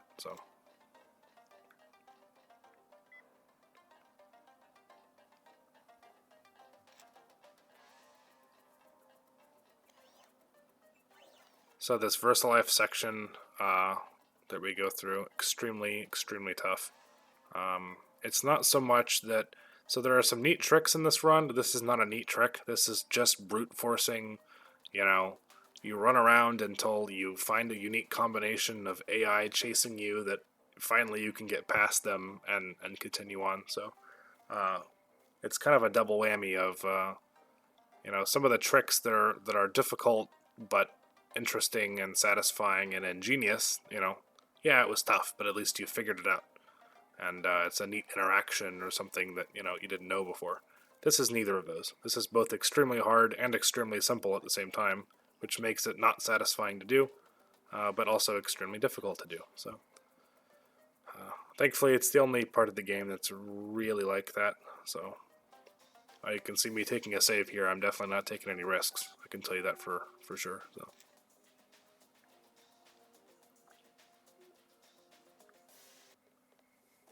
So immediately this guard is still aggroed to us from the last time we were here. So we have to wait for him to go hide somewhere else. There's also a bunch of commandos that are going to spawn in here. One of them, for whatever reason, is facing the wall when we come out here, which is very helpful for us. The commandos, if they get one burst into you from their machine guns, is pretty much an insta-kill. So they're very, very punishing. Ironically, their big arms also shoot rockets, which are infinitely less scary than the machine guns that they shoot. So that's just kind of an interesting idea. This guy who is the supervisor, his little name card pops up in red, and I think he has a taser. I'm not entirely sure. If you kill him and search him, I think he has a riot prod, but he never actually pulls a weapon on you, despite being in the enemy state. So at the end of the hallway, near the elevator, you can see that there is a commando there, and I have to lure him out and then loop around the cubicles here so that I can get away from him. So he'll come charge me, and I go hide.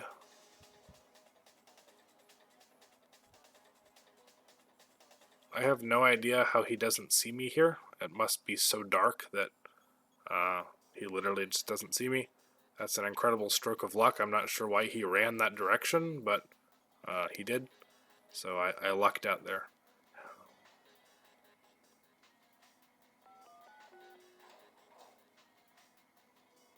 So here is where You can see I'm going to take another save here, I believe.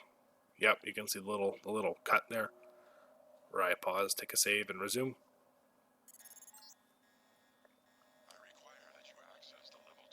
There is a gigantic spider bot in the middle of the room there, as well as a commando and a Gep gun guy that is over there as well. So somebody aggroed to me pretty much immediately, or was left over from the last time I was here. You can see when the bot is looking at you is pretty obvious. It kind of snaps to you in a spooky sort of way, kind of like that. However, it's pretty forgiving, honestly, in terms of the amount of time it gives you to wait for him to de-aggro. So.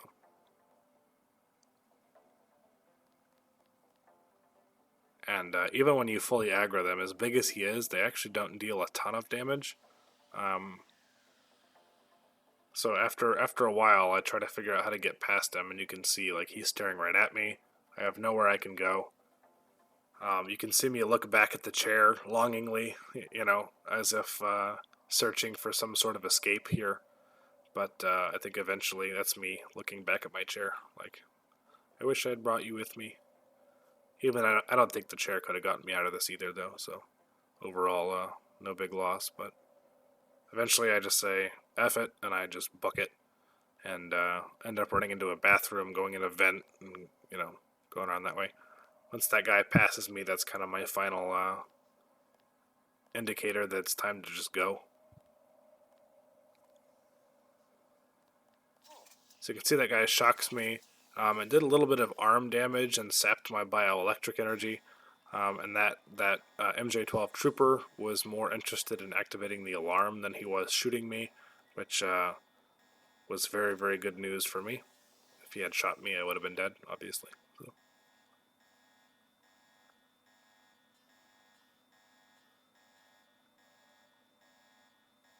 So here is a certified skip moment. We're going to be climbing through vents for a while to try to get around some of these enemies. Eventually, I'm going to open up a vent that's going to plop down right on top of that little, not that thing. That would be a hell of a fall. But that is a cool vent that it lets you get that kind of view downward onto that little hand statue thing. There's a Greasel in here.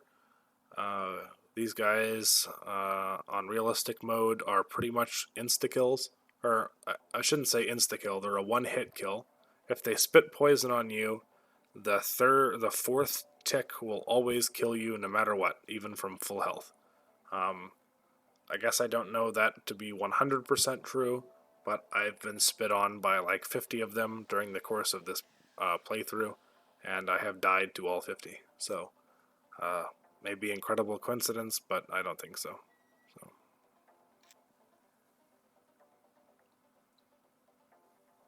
You can see me trying to figure out which vent to go through here. Again, certified skip moment, extremely slow, crawling through vents. Eventually I will pop out on the vent that directly overlooks the computer terminal where I first downloaded the ROM encoding from the last time I was here, and that will allow me to get where I need to go. But it takes me a little while to find it because, frankly, I'm a little unfamiliar with these vents. Under a normal playthrough, you wouldn't really go down here that much. So I look through that hole and see that I'm way, way lower than I need to be. I'm all the way back down at the very bottom area where the augmentation canisters and stuff from the labs are. So this is a pretty cool vent. Neat aesthetic going on here.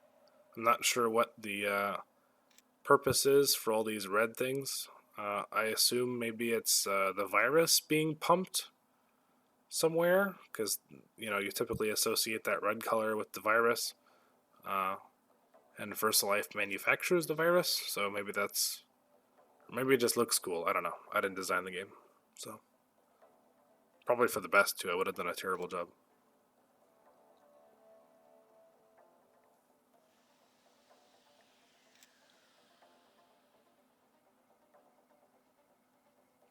Alright, skip moment is finally nearing the end. So I realized that this little vent here, you can see I save, which really snaps my cursor. I'm not sure why it does that. You can see I take a save there, then I hop down. I did a lot of testing because there are enemies patrolling everywhere. And so if you see me waiting, I'm actually waiting for enemies to get into a certain spot in their little patrol route. Because through continuously dying and having to revert, I figured out that there's a certain way to get this done. So you can see there are enemies over here. I'm intentionally aggroing to drag away from those doors. I need to go through those doors to get to that catwalk to get to that level 2 labs. And so I intentionally aggro them to drag them away so that I can then sneak in the doorway over here. This is where, for these guys, is where I left the flasks for, but it ended up being able just to sneak right past them without, or not sneak, but I guess run right past without needing to use them. So I am now in the level 2 labs.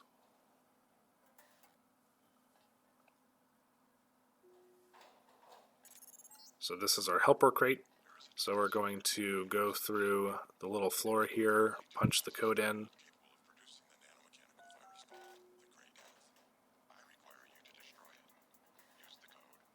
and then use this crate to block these blue lasers that would activate these security bots.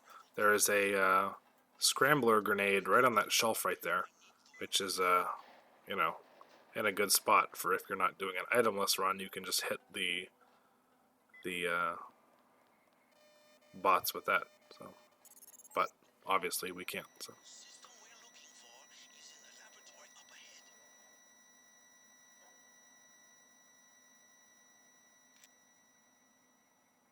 ahead. So I actually, there's a bit of confusion here.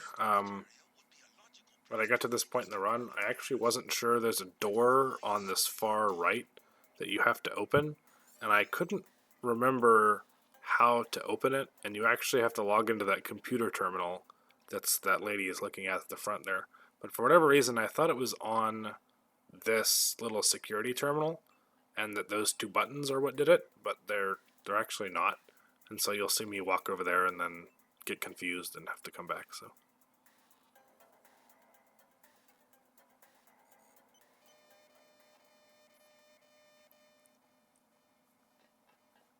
I walk all the way over here,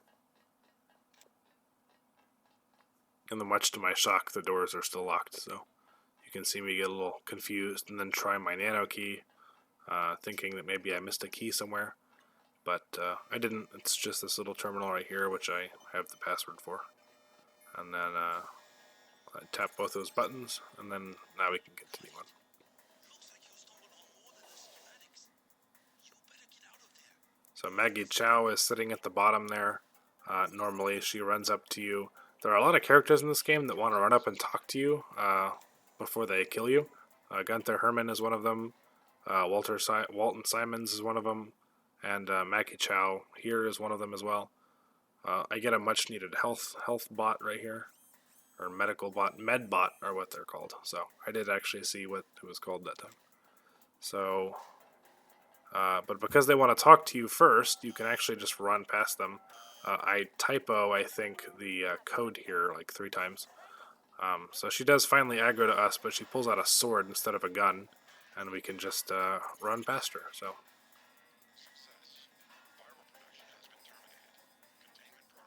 now that is the VersaLife section completely done, and I think that ties up the whole Hong Kong section of the game. So we're going to go back to the Luminous Path compound, and then Tracer Tong is going to send us back to New York to talk to Stanton Dowd, and then we are going to go to the naval base and do that. This part here was kind of a sweating bullets sort of moment because I'm not allowed legally per the run to upgrade my swimming. This little Karkian is going to be biting the piss out of me as I'm running away. However, and I have to stop for air as well, so I had to stop, and it was just you can see me kind of look over my shoulder For whatever reason, his AI gets stuck a little bit at that point, and he's chasing me the whole way. I have to get air. I don't really have a choice. And so, but when I get to here, it shoots me up the tube, and I'm finally safe. So. Tracking down this down connection. Illuminati fingerprints all over the sterics. I'm talking about the molecule shape. 17 segments, 23 couple. So here we're just making our way back to the luminous path compound. Again, nothing too groundbreaking. Certified skip moment, number 96. So we're just gonna make our way all the way back to the compound, talk to Tracer Tong, and then meet Jock in the courtyard, and then leave Hong Kong forever, which is a shame. I would have played the whole game in this area if I could. I loved it a lot. So, although some of the voice acting on some of the side characters in this area are miserably bad. There's in a back area a couple of guys buying drugs or selling drugs or something, and their voice acting is not great. So Deus Ex has a thing going on where all the main voice actors for all the named characters, Morgan Everett, J.C. Denton himself, Tracer Tong, all those guys are great, but some of the side characters will randomly. It's like they got their voice lines over the telephone, and it's all crackly, and they're putting on like a cheesy accent or something, and it's just a little odd. So I'm not really sure what's going on with that.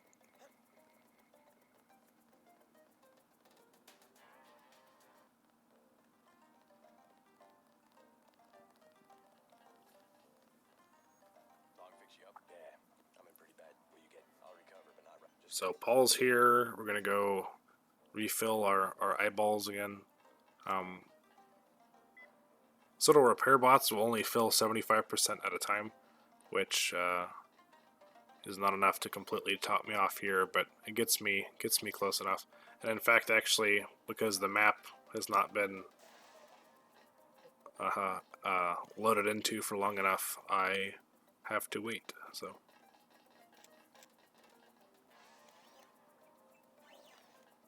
%, I suppose, is probably good enough. So again, the little flashlight's not necessary, but some sections of the game are so dark that it's very miserable to play without it. So. Not hard, just it looks terrible, and you get a headache from straining your eyeballs trying to look at pitch black, charcoal gray shapes, because yeah. And the game has no brightness settings either. Trust me, I looked.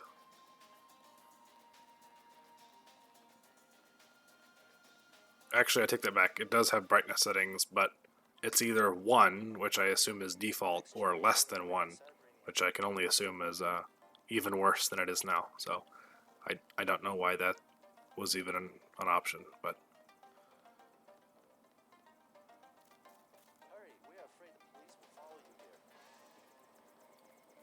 Alright, so here we are now going to Hell's Kitchen for the third and final time. This section here has some biffs in it.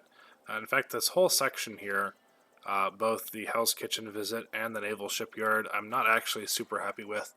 If they weren't so far back in the run, and if this wasn't, kind of a semi-seamless sort of tethered together experience, I would go back and re-record those sections, because I bring 2 more crates than I really need, which takes an immense amount of time, because I was not aware of 2 crates that are on the ship itself, so that's really unfortunate. And then during this section here, I aggro some of the riot guards that are outside. You talk to this guy, by the way, because his guys at the FEMA Naval Shipyard or whatever will let you in the gate, and so just makes it a little bit easier, especially for an itemless run. Normally it would save you a couple of lockpicks, but here it, keeps the run working, so. But here is, this is an absolute, please God, do not watch this moment. These little riot guards spot me. and I literally, no matter what I do, cannot slip past them. Every single time I think they're facing somewhere else, and I peek my head out again, they're standing right there, and they aggro to me, and it's almost comical if it wasn't such a massive waste of time. So I was pissed when I was doing this, and I'm pissed now watching it. So uh, please, by all means, basically, you can see me, rolling my nonverbal eyes there. Basically, I'm just trying to get to the Osgood and Stuns store where Stanton Dowd is located in, which seems easier said than done at this point. I think, actually, I never managed to fully de-aggro these guys. One of them starts shooting at me, and I think I just book it. So, this is absolutely, please do not waste your time watching this moment. This was recorded about 8 months ago. Had I had the same level of standards that I do now, I would not have let this run slide through the quality assurance process, or this segment anyway. Segment between saves slide through the quality assurance process, but here we are. So, and it's been like 2 minutes, and I'm still stuck in this one spot. So.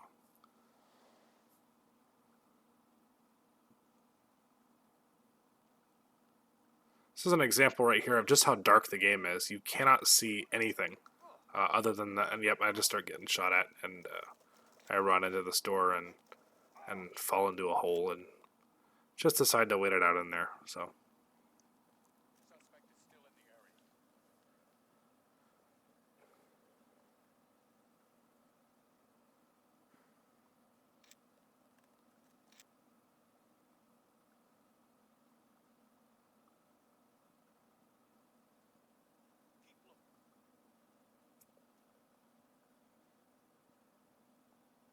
So you can see I'm getting a little impatient and running over to go talk to Stanton Dowd. Another secondary mission that I really, really, really hate having not been able to complete is getting Stanton Dowd the ambrosia, which is in a safe or a little locked chest on the super freighter that you have to scuttle. Normally you can grab it and keep it in your inventory. Then when you meet him in Paris at a little guard mausoleum area, you give it to him and it cures him. However, even if you don't do that, he pops up on your info link at the very, very end of the game.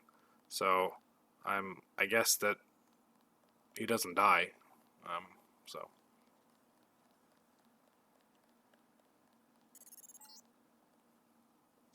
So here I'm going to go talk to Smuggler.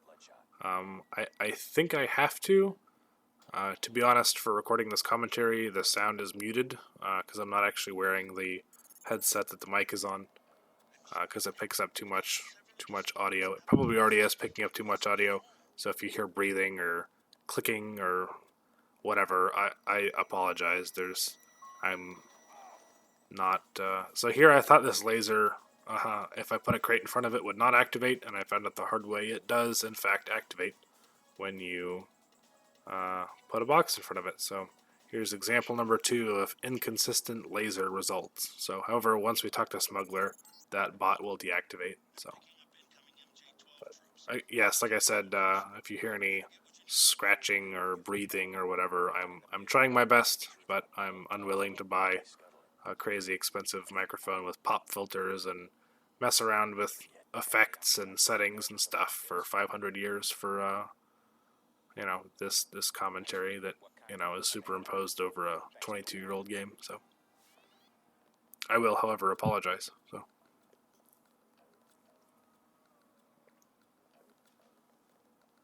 there's 5.5 hours of this, so we are on 1 hour and 44 minutes. So we have a lot more time to hang out together while I watch myself play this ridiculous run. So here we talk to Smuggler. We warn him that UNATCO is coming, which we don't have to do. That is another, there's so many little decisions you can make in this game where you're being shot at. Somehow, I don't bite the big one here. I really have no idea how. The assault rifle really just does absolutely pitiful damage.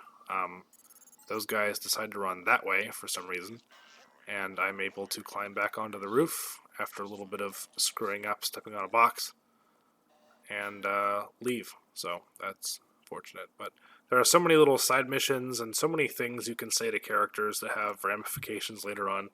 If you talk to that one tabloid writer early on, and you say the wrong dialogue option, you get yelled at for it later. There's just all sorts of stuff that it just really adds depth to the world. I can't believe how much detail they got into this game for, the year 2000.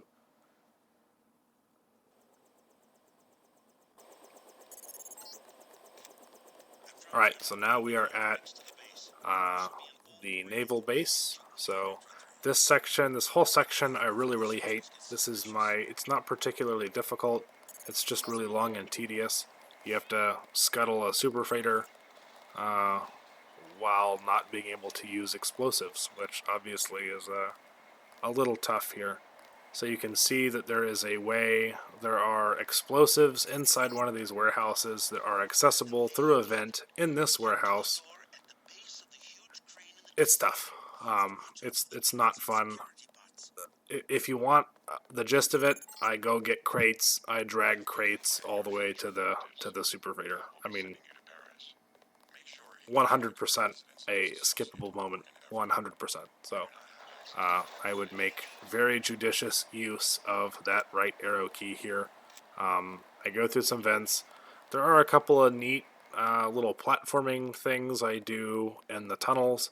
I block off the lasers, which do not activate the alarms in the turrets for some reason. Again, inconsistent laser guidelines. But I drag 2 more crates than I need to, all the way from here, all the way back to the super freighter. And so this is a certified skip moment. I'm using these trash cans to break line of sight. I had a really, really hard time getting into this vent and not dying, and even now I'm getting seen and getting shot at. There's cameras everywhere, and it's really, really, really tough. Again, this is about 8-month-old footage, and yeah, it's tough. So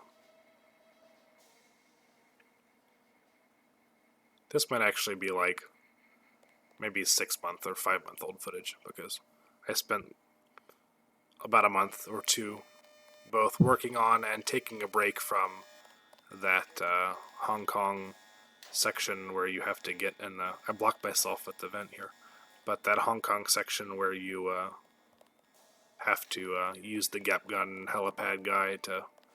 Yeah, that whole part. So that took me 2 months worth of frustrated testing, give up, yada yada. So I'm using the trash cans here to break these lasers, because I will need to go back and forth between those 2 tunnels to get the crates from there, or so I think. I do need one of the crates, but I end up grabbing 3, and I will have to drag at least 1 all the way to the end of this map and all the way onto the next map, so that I have enough crates to blow up the ship there. So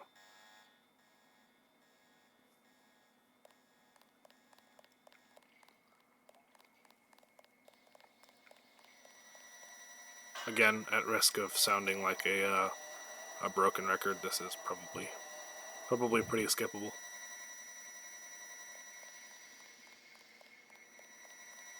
At the very least, it's worth, maybe thumbing through it to see what I do, but if you're interested. But overall, not too many interesting tricks here. So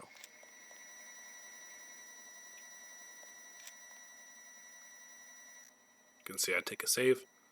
Then in this warehouse, you go up and over this catwalk. There are some activated sentry bots over here, which thankfully are not staring at me currently.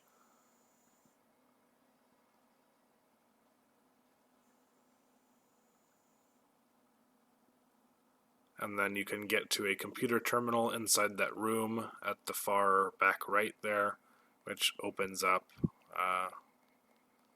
the little tops of that thing that you can conveniently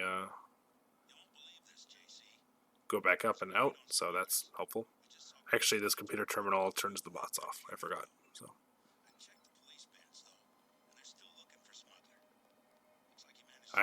that's me making sure that the bot is green and not still going to kill me, which it's not. So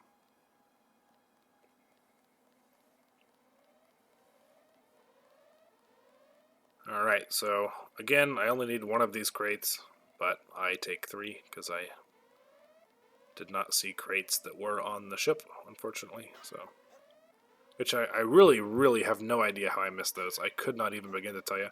I spent probably the better part of 20, 30 minutes going around on the ship and, outlining everything, what supplies are where, what can I use, and somehow missed them. And they're not really that hidden either, so that is extra baffling. But yeah, it is what it is. That's showbiz, baby.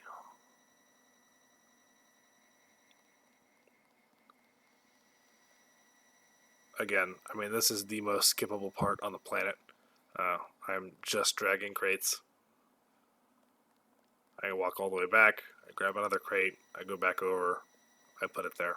I go back, grab another crate, pull it back over. I mean, it's just that over and over and over again.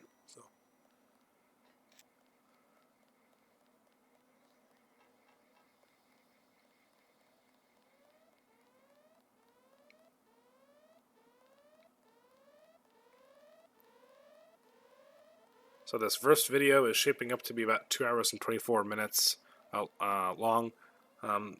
I broke the video the parts, so it's going to be a 4-part series. Part 1 which is what you're watching now, and then part 2 I think is I just rendered it. It's only about maybe an hour and 20 minutes I think. Which you would think I would break it up into even like hour and 30-minute sections or whatever. But I actually, just for ease of my end, I took the video segments, and the segments are what I used. So this is video segment recordings 1 through 28, I believe, which just happened to come out to be longer. The next part 2 is going to be segments 29 through 56, all the way up to 113. So, in 4 separate parts, but they're not going to be equal lengths. So it is what it is.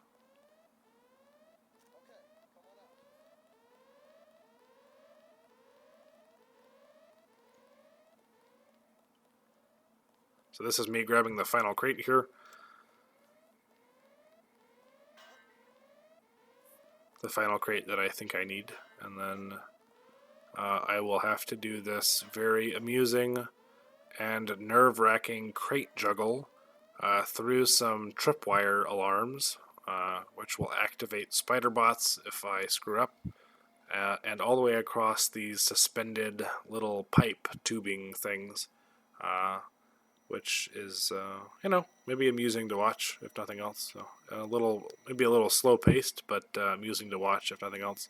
There's a particular sweating bullets moment where I fall down into the water and activate a gas grenade that I was not aware was there.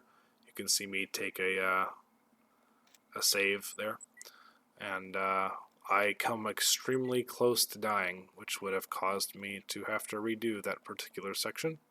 So it's good that I didn't. I already have, this section probably took me probably 6 or 7 or 8 tries to get, because there's a lot of ways to drop stuff and blow crates up and activate the tripwires and all sorts of stuff. So thankfully, for your sake, you only see the one run that did work. So I can't imagine how long a marathon video, like with no edits, you just start recording and then stop recording once you beat the game, doing this type of run. I can't imagine how long it would be. Probably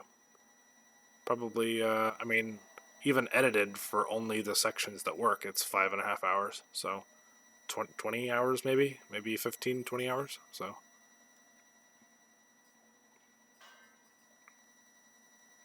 which, needless to say, nobody is going to watch that.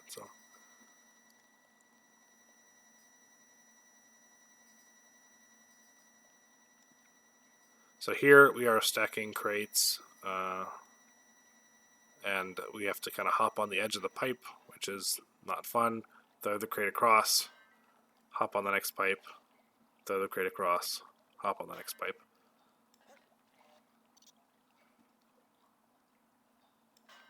Which, even if these were normal crates, I mean, this is still pretty hard to do, but these TNT crates sometimes like to just blow up for no reason at all. You can see this is where I fall down in the water. On that back wall, closer towards where I am now going, there is a gas grenade, and I don't know it's there. And I'm going to figure out it's there here after not too long, and come very close to dying. So, right now. So the gas grenade goes off. I take 2, 3, 4 ticks of damage, 5 ticks of damage, and you can see my chest is, very, very, yeah. I shake my head in disbelief, but I come very close to dying, but I don't. So also, I was pretty ballsy there. I mean, the gas had not dissipated yet, and I already started hopping back over, which means if I had fallen in the water, I would have died because I would have fallen in the gas. So I guess I trusted myself not to make the same mistake twice, maybe. So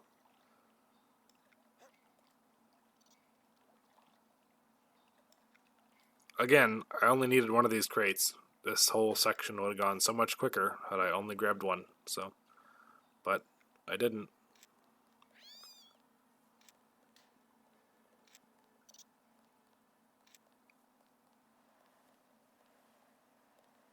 So, in the world's most skippable section known to man, I accidentally stomped a rat right there.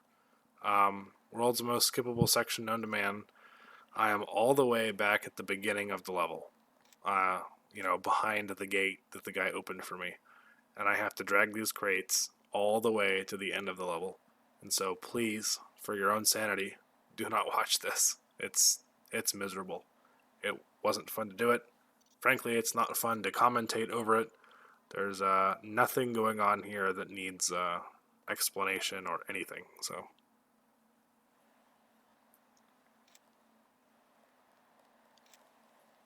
frankly, I'm just going to lean back in my chair and watch me slowly move crates across the map at, a very slow pace. So, enjoy.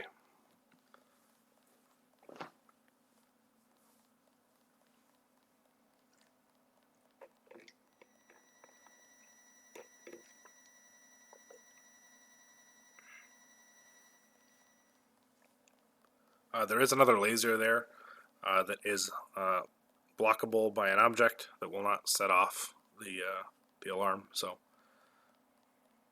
the only way to know so you might think that the color of the laser denotes whether or not it can be blocked with an object. That's actually not true. So you think maybe the blue lasers don't care about objects and the red lasers do.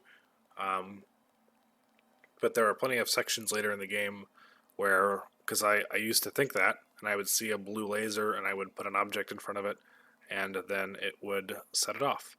And the lasers downstairs on this very level were red lasers and were blockable by trash cans and didn't set them off. So it's extremely inconsistent, and the only way to know is by trying it and failing or succeeding. So anyway, back to my chair leaning.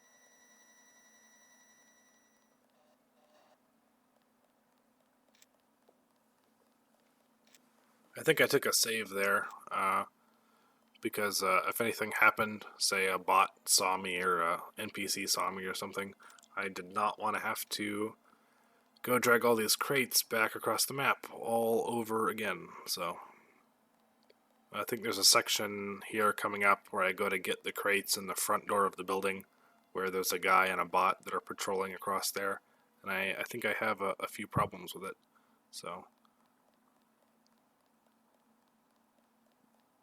I think I take another couple saves or two between here and there, so that I don't have to keep doing it over and over and over again. So again, it's frustrating to know that I only needed one crate and I could have just walked it all the way over there, but that's the beauty of hindsight, I guess. And by the time I figured out on the ship that I didn't need those 2 extra crates, I had already brought them down and recorded it, logged it and everything, and I was not about to revert back, like 15 segments to redo it all just to drag 1 crate instead of 3 that I already brought anyway. So this is unfortunately just immortalized in time, this triple crate fiasco.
Alright, so at this point, victory is pretty much within reach here. That front door that's right across the way is where I need to get these crates to. And so I just have a little bit more dragging to do. I guess the distance between the front of this map to the back end is actually not too crazy long, but it just feels a lot longer than it actually is because I have to drag these crates, or so I think, and so it takes forever.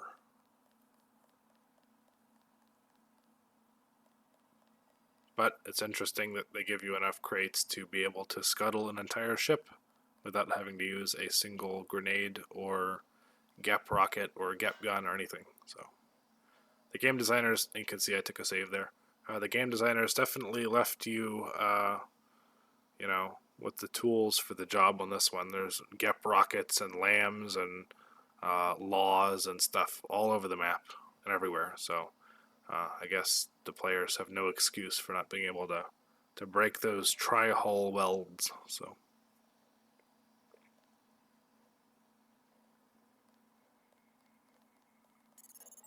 here I'm running the crates over to the front door, which is blissfully up this ramp here. However, even then we are not completely out scot-free. We have to then drag it through this building and then drag it outside, and then there's a ramp that leads to the ship. We have to drag it to the ship, and then drag it to the lower section of the ship, and yeah. Then once we get to the lower section of the ship, then we can finally start dragging them around to blow them up and break the welds. This whole section is very, very boring, and my least favorite section of this run. Not my least favorite section of the game. It's actually pretty fun, running around in the ship. The ship is an interesting little locale. It's got a particular sailor type of enemy that's not really seen too much elsewhere. So, other than that, not terrible.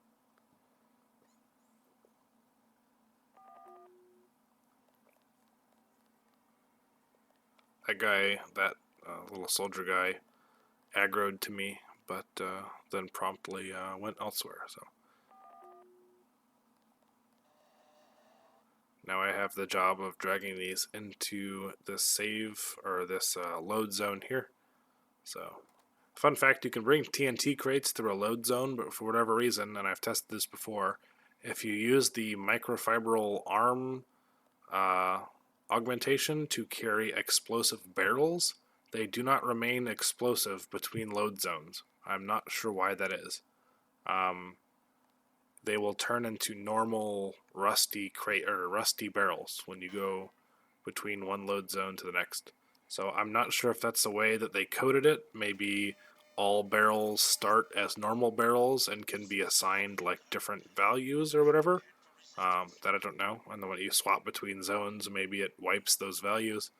But if you take a explosive barrel and drag it between load zones, it will not remain explosive. So again, not pertinent to this run because we can't carry explosive barrels because no augments, but boy howdy, this run would have been a lot easier if you could. So for some reason, when you throw those little TNT barrels, about 90% of the time it'll be quiet when it falls and won't make any noise. But once in a blue moon, you'll throw it and it will just make a big old bang noise and will alert everybody. So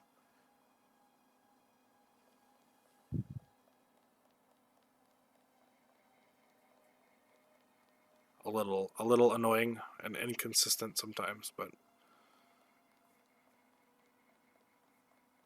so we are almost on the ship now.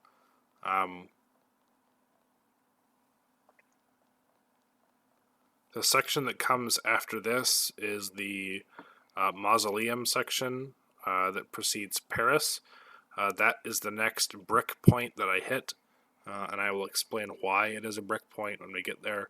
But that's also one that stumped me for a couple of months, and is the reason why the footage is getting progressively newer. This section here is probably 6 months old, so we're getting closer to current day, at least current day as of recording, but still pretty old, relatively old footage. So now I am finally getting the TNT crates on the ship here, so that I can take them downstairs and blow the ship up. So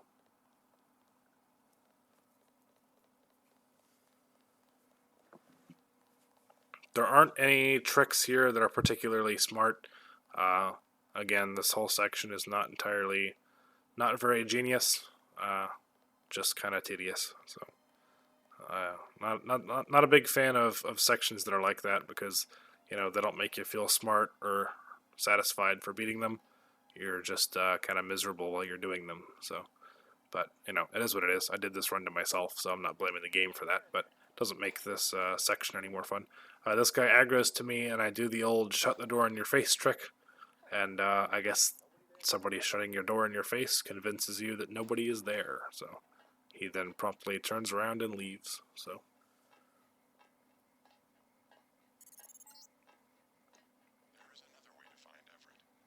this whole section here, I'm going to be honest, is another massive skip zone. I need to get 2 crates that are out of a armory room upstairs so that I can take them downstairs to be brought to the lower level. However, the enemies that are upstairs, I believe, constantly aggro to me. There's a camera right outside. You can see I'm already being aggroed. And so they're chasing me around and yada yada yada. This kind of goes on, a lot. So if I had recorded this section, today, I would have cut out, a lot of this stuff, and would not have accepted this level of nonsense, and I would just have reverted back to the save and tried again without doing this. However, 6 months ago, me did not have quite as high a standards, I suppose. So we get to watch me flail around on a ship while constantly alerting sailors for quite some time. So I need the med bay here to heal up because I'm very damaged.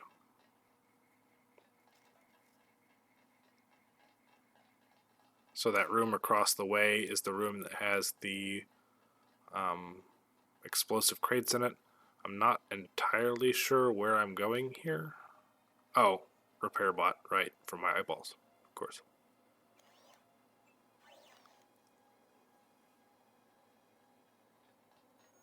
My eyeballs are running out of batteries, so it's always a wise idea to charge them up when given the opportunity.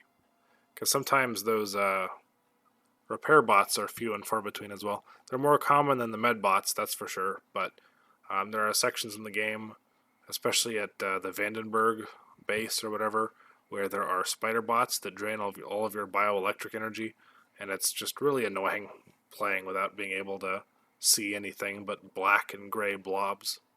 So I would usually revert back to the most recent save and try not to lose all of my bioelectric energy. So there's a camera there that's being very, very annoying, and there's a sailor there that is also being very annoying. I need to get in that room that he's next to, but there's cameras literally everywhere. I think there might be a security terminal somewhere that lets me deactivate those, but where it is, I guess I'm either unaware of here, and I still don't really know, but I'm sure there probably is one. So here you can see me get into that room.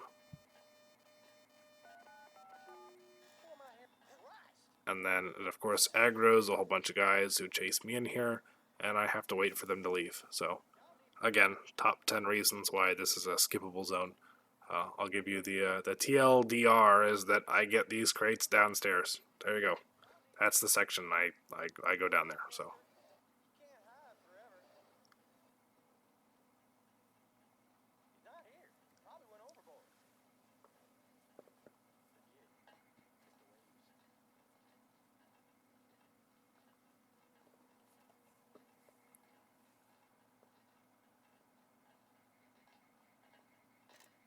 So I walk out there. Unfortunate timing. There's a guy standing right there. No way for me to know without running. You can see me exasperatedly shaking my screen there.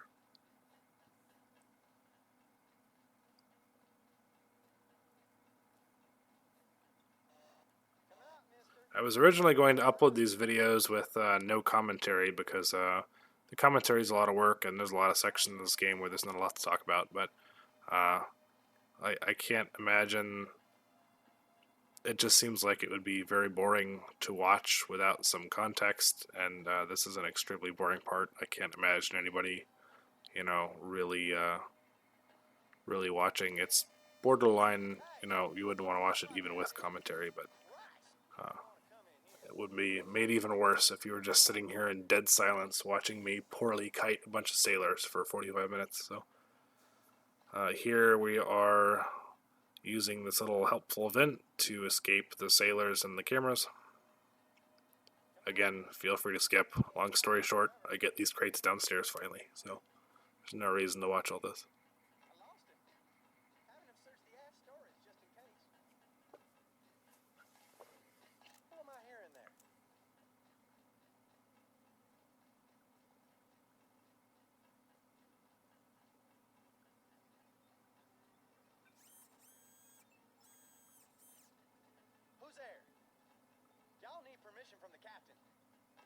This guy is unfortunately standing right in the doorway that I need to be in, so that's not very kosher of him, but that's about on par for my luck on this run so far. So even after I get these crates downstairs, I still need to be able to go up to the captain's quarters so that I can grab the key for the downstairs off of his nightstand. At this point, I just say F it, and I run past the camera, aggro the guards, and go through the vent, since that's probably what's going to end up happening anyway. So, although ironically, I think at this point I don't aggro the guards when I'm being reckless, but I do aggro them when I'm trying to be sneaky. So, it's kind of a running theme, is everything like that. So.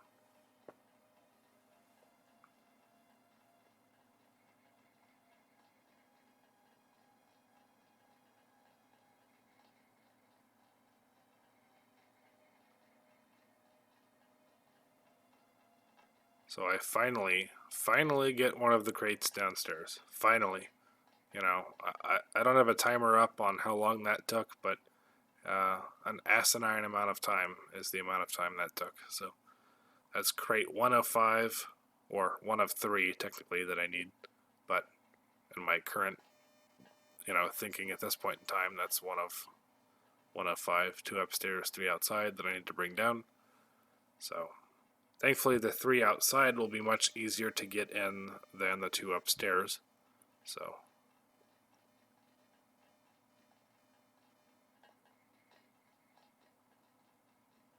after I scuttle the ship, or initiate the scuttling process, when I come back out this way, I will have to go back upstairs to finish off healing, because I will need 100 health on my torso, and no less whatsoever, for the mausoleum section that comes before Paris. Or for Paris itself, I suppose I should say. So I have to get to Paris with 100 torso health. There is no negotiable about it, and I will explain why that is later.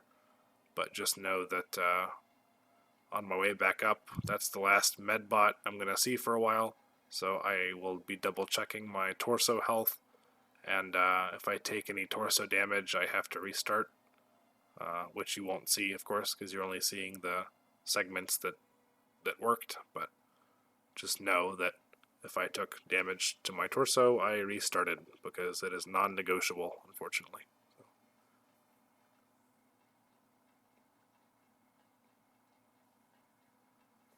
Here it looks like I took an extended save, so I'm not entirely sure. Okay, I must have really been thinking about that save. I spent all that time thinking about the save just to walk underneath the camera directly when I finally got back. So, not really sure what that was about, but it's gone now. So,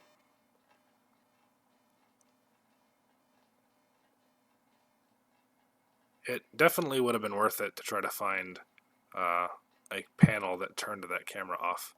That camera has been the bane of my existence during this crate chaperoning mission I've got going on here.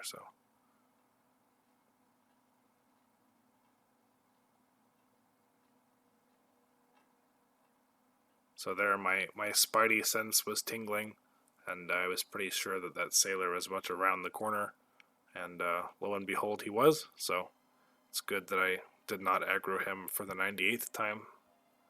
Probably shaved a good 200 frames off my speed run here by not aggroing that sailor for the 98th time. So we'll put that on the world record. Maybe we'll run this at GDQ. Make people sit in little chairs in the theater for 5.5 hours. So it's a good idea.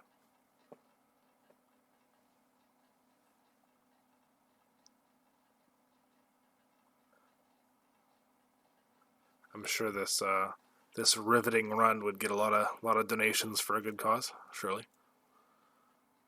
So at this point, I literally can't even get this crate to the stairwell safely, because no matter where I go, this sailor guy is just walking directly in line of sight.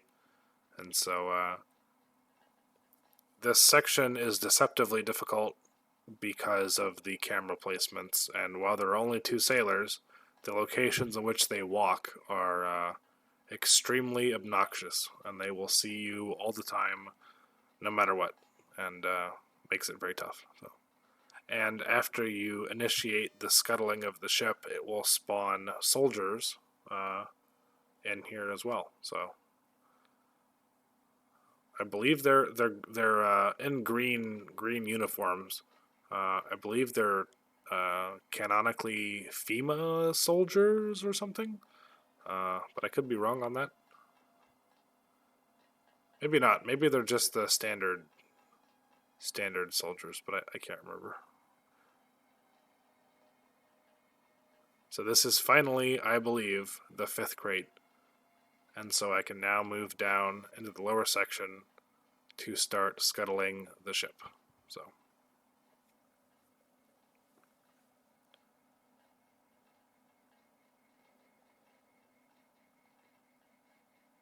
Oh, wait, no, I can't. I forgot. I have to go back to the captain's quarters to grab the key from his nightstand.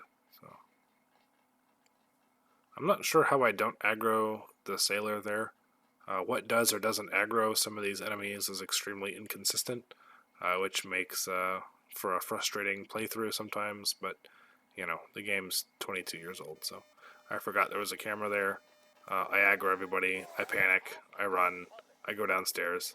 Thankfully there's a med bot in this building, so if everything, turns to crap, I can just, as long as I don't die, I can heal up.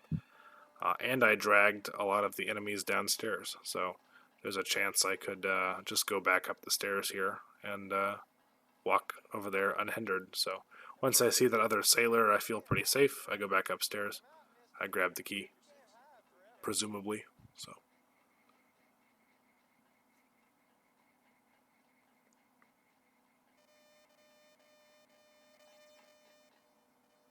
So normally there is a soldier up here that is kind of standing right in the doorway, and it's right in the hallway. It's very hard to get past him, but because of my previous screw up, quote quote, he is now no longer up here, and it is a lot easier to get that key. So I am med botting again before I go down into the ship's second level. I think I only took arm damage, but every little bit counts, so.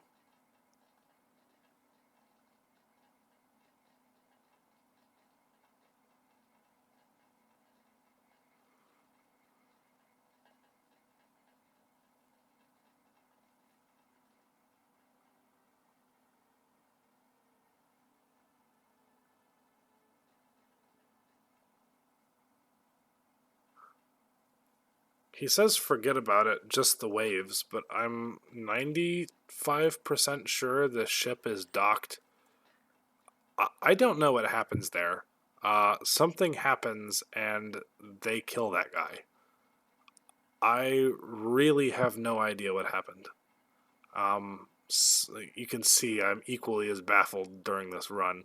I can't even begin to imagine what would cause two friendly NPCs to aggro to one another without. I don't know. I really don't know. But that guy said maybe just the waves, but I'm quite sure that this boat is docked in an indoor facility. So theoretically, there should not be any waves. I wouldn't think, but I guess I don't know that for complete certainty.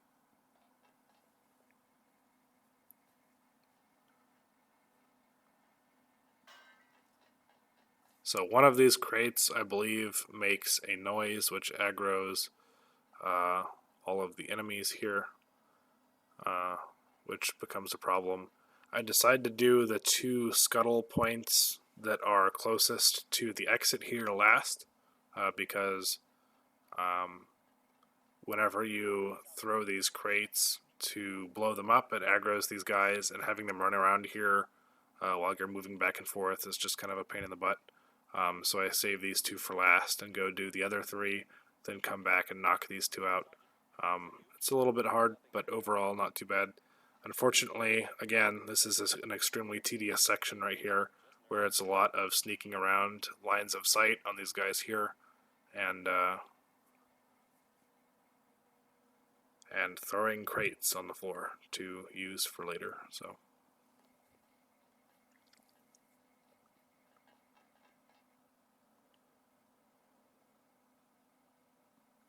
Again, there's not even really any neat tricks here.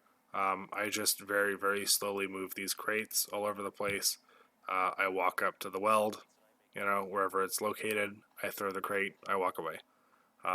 There is really nothing of note that needs to be discussed. So if you, you could probably skip it very, very easily and be no worse off. So.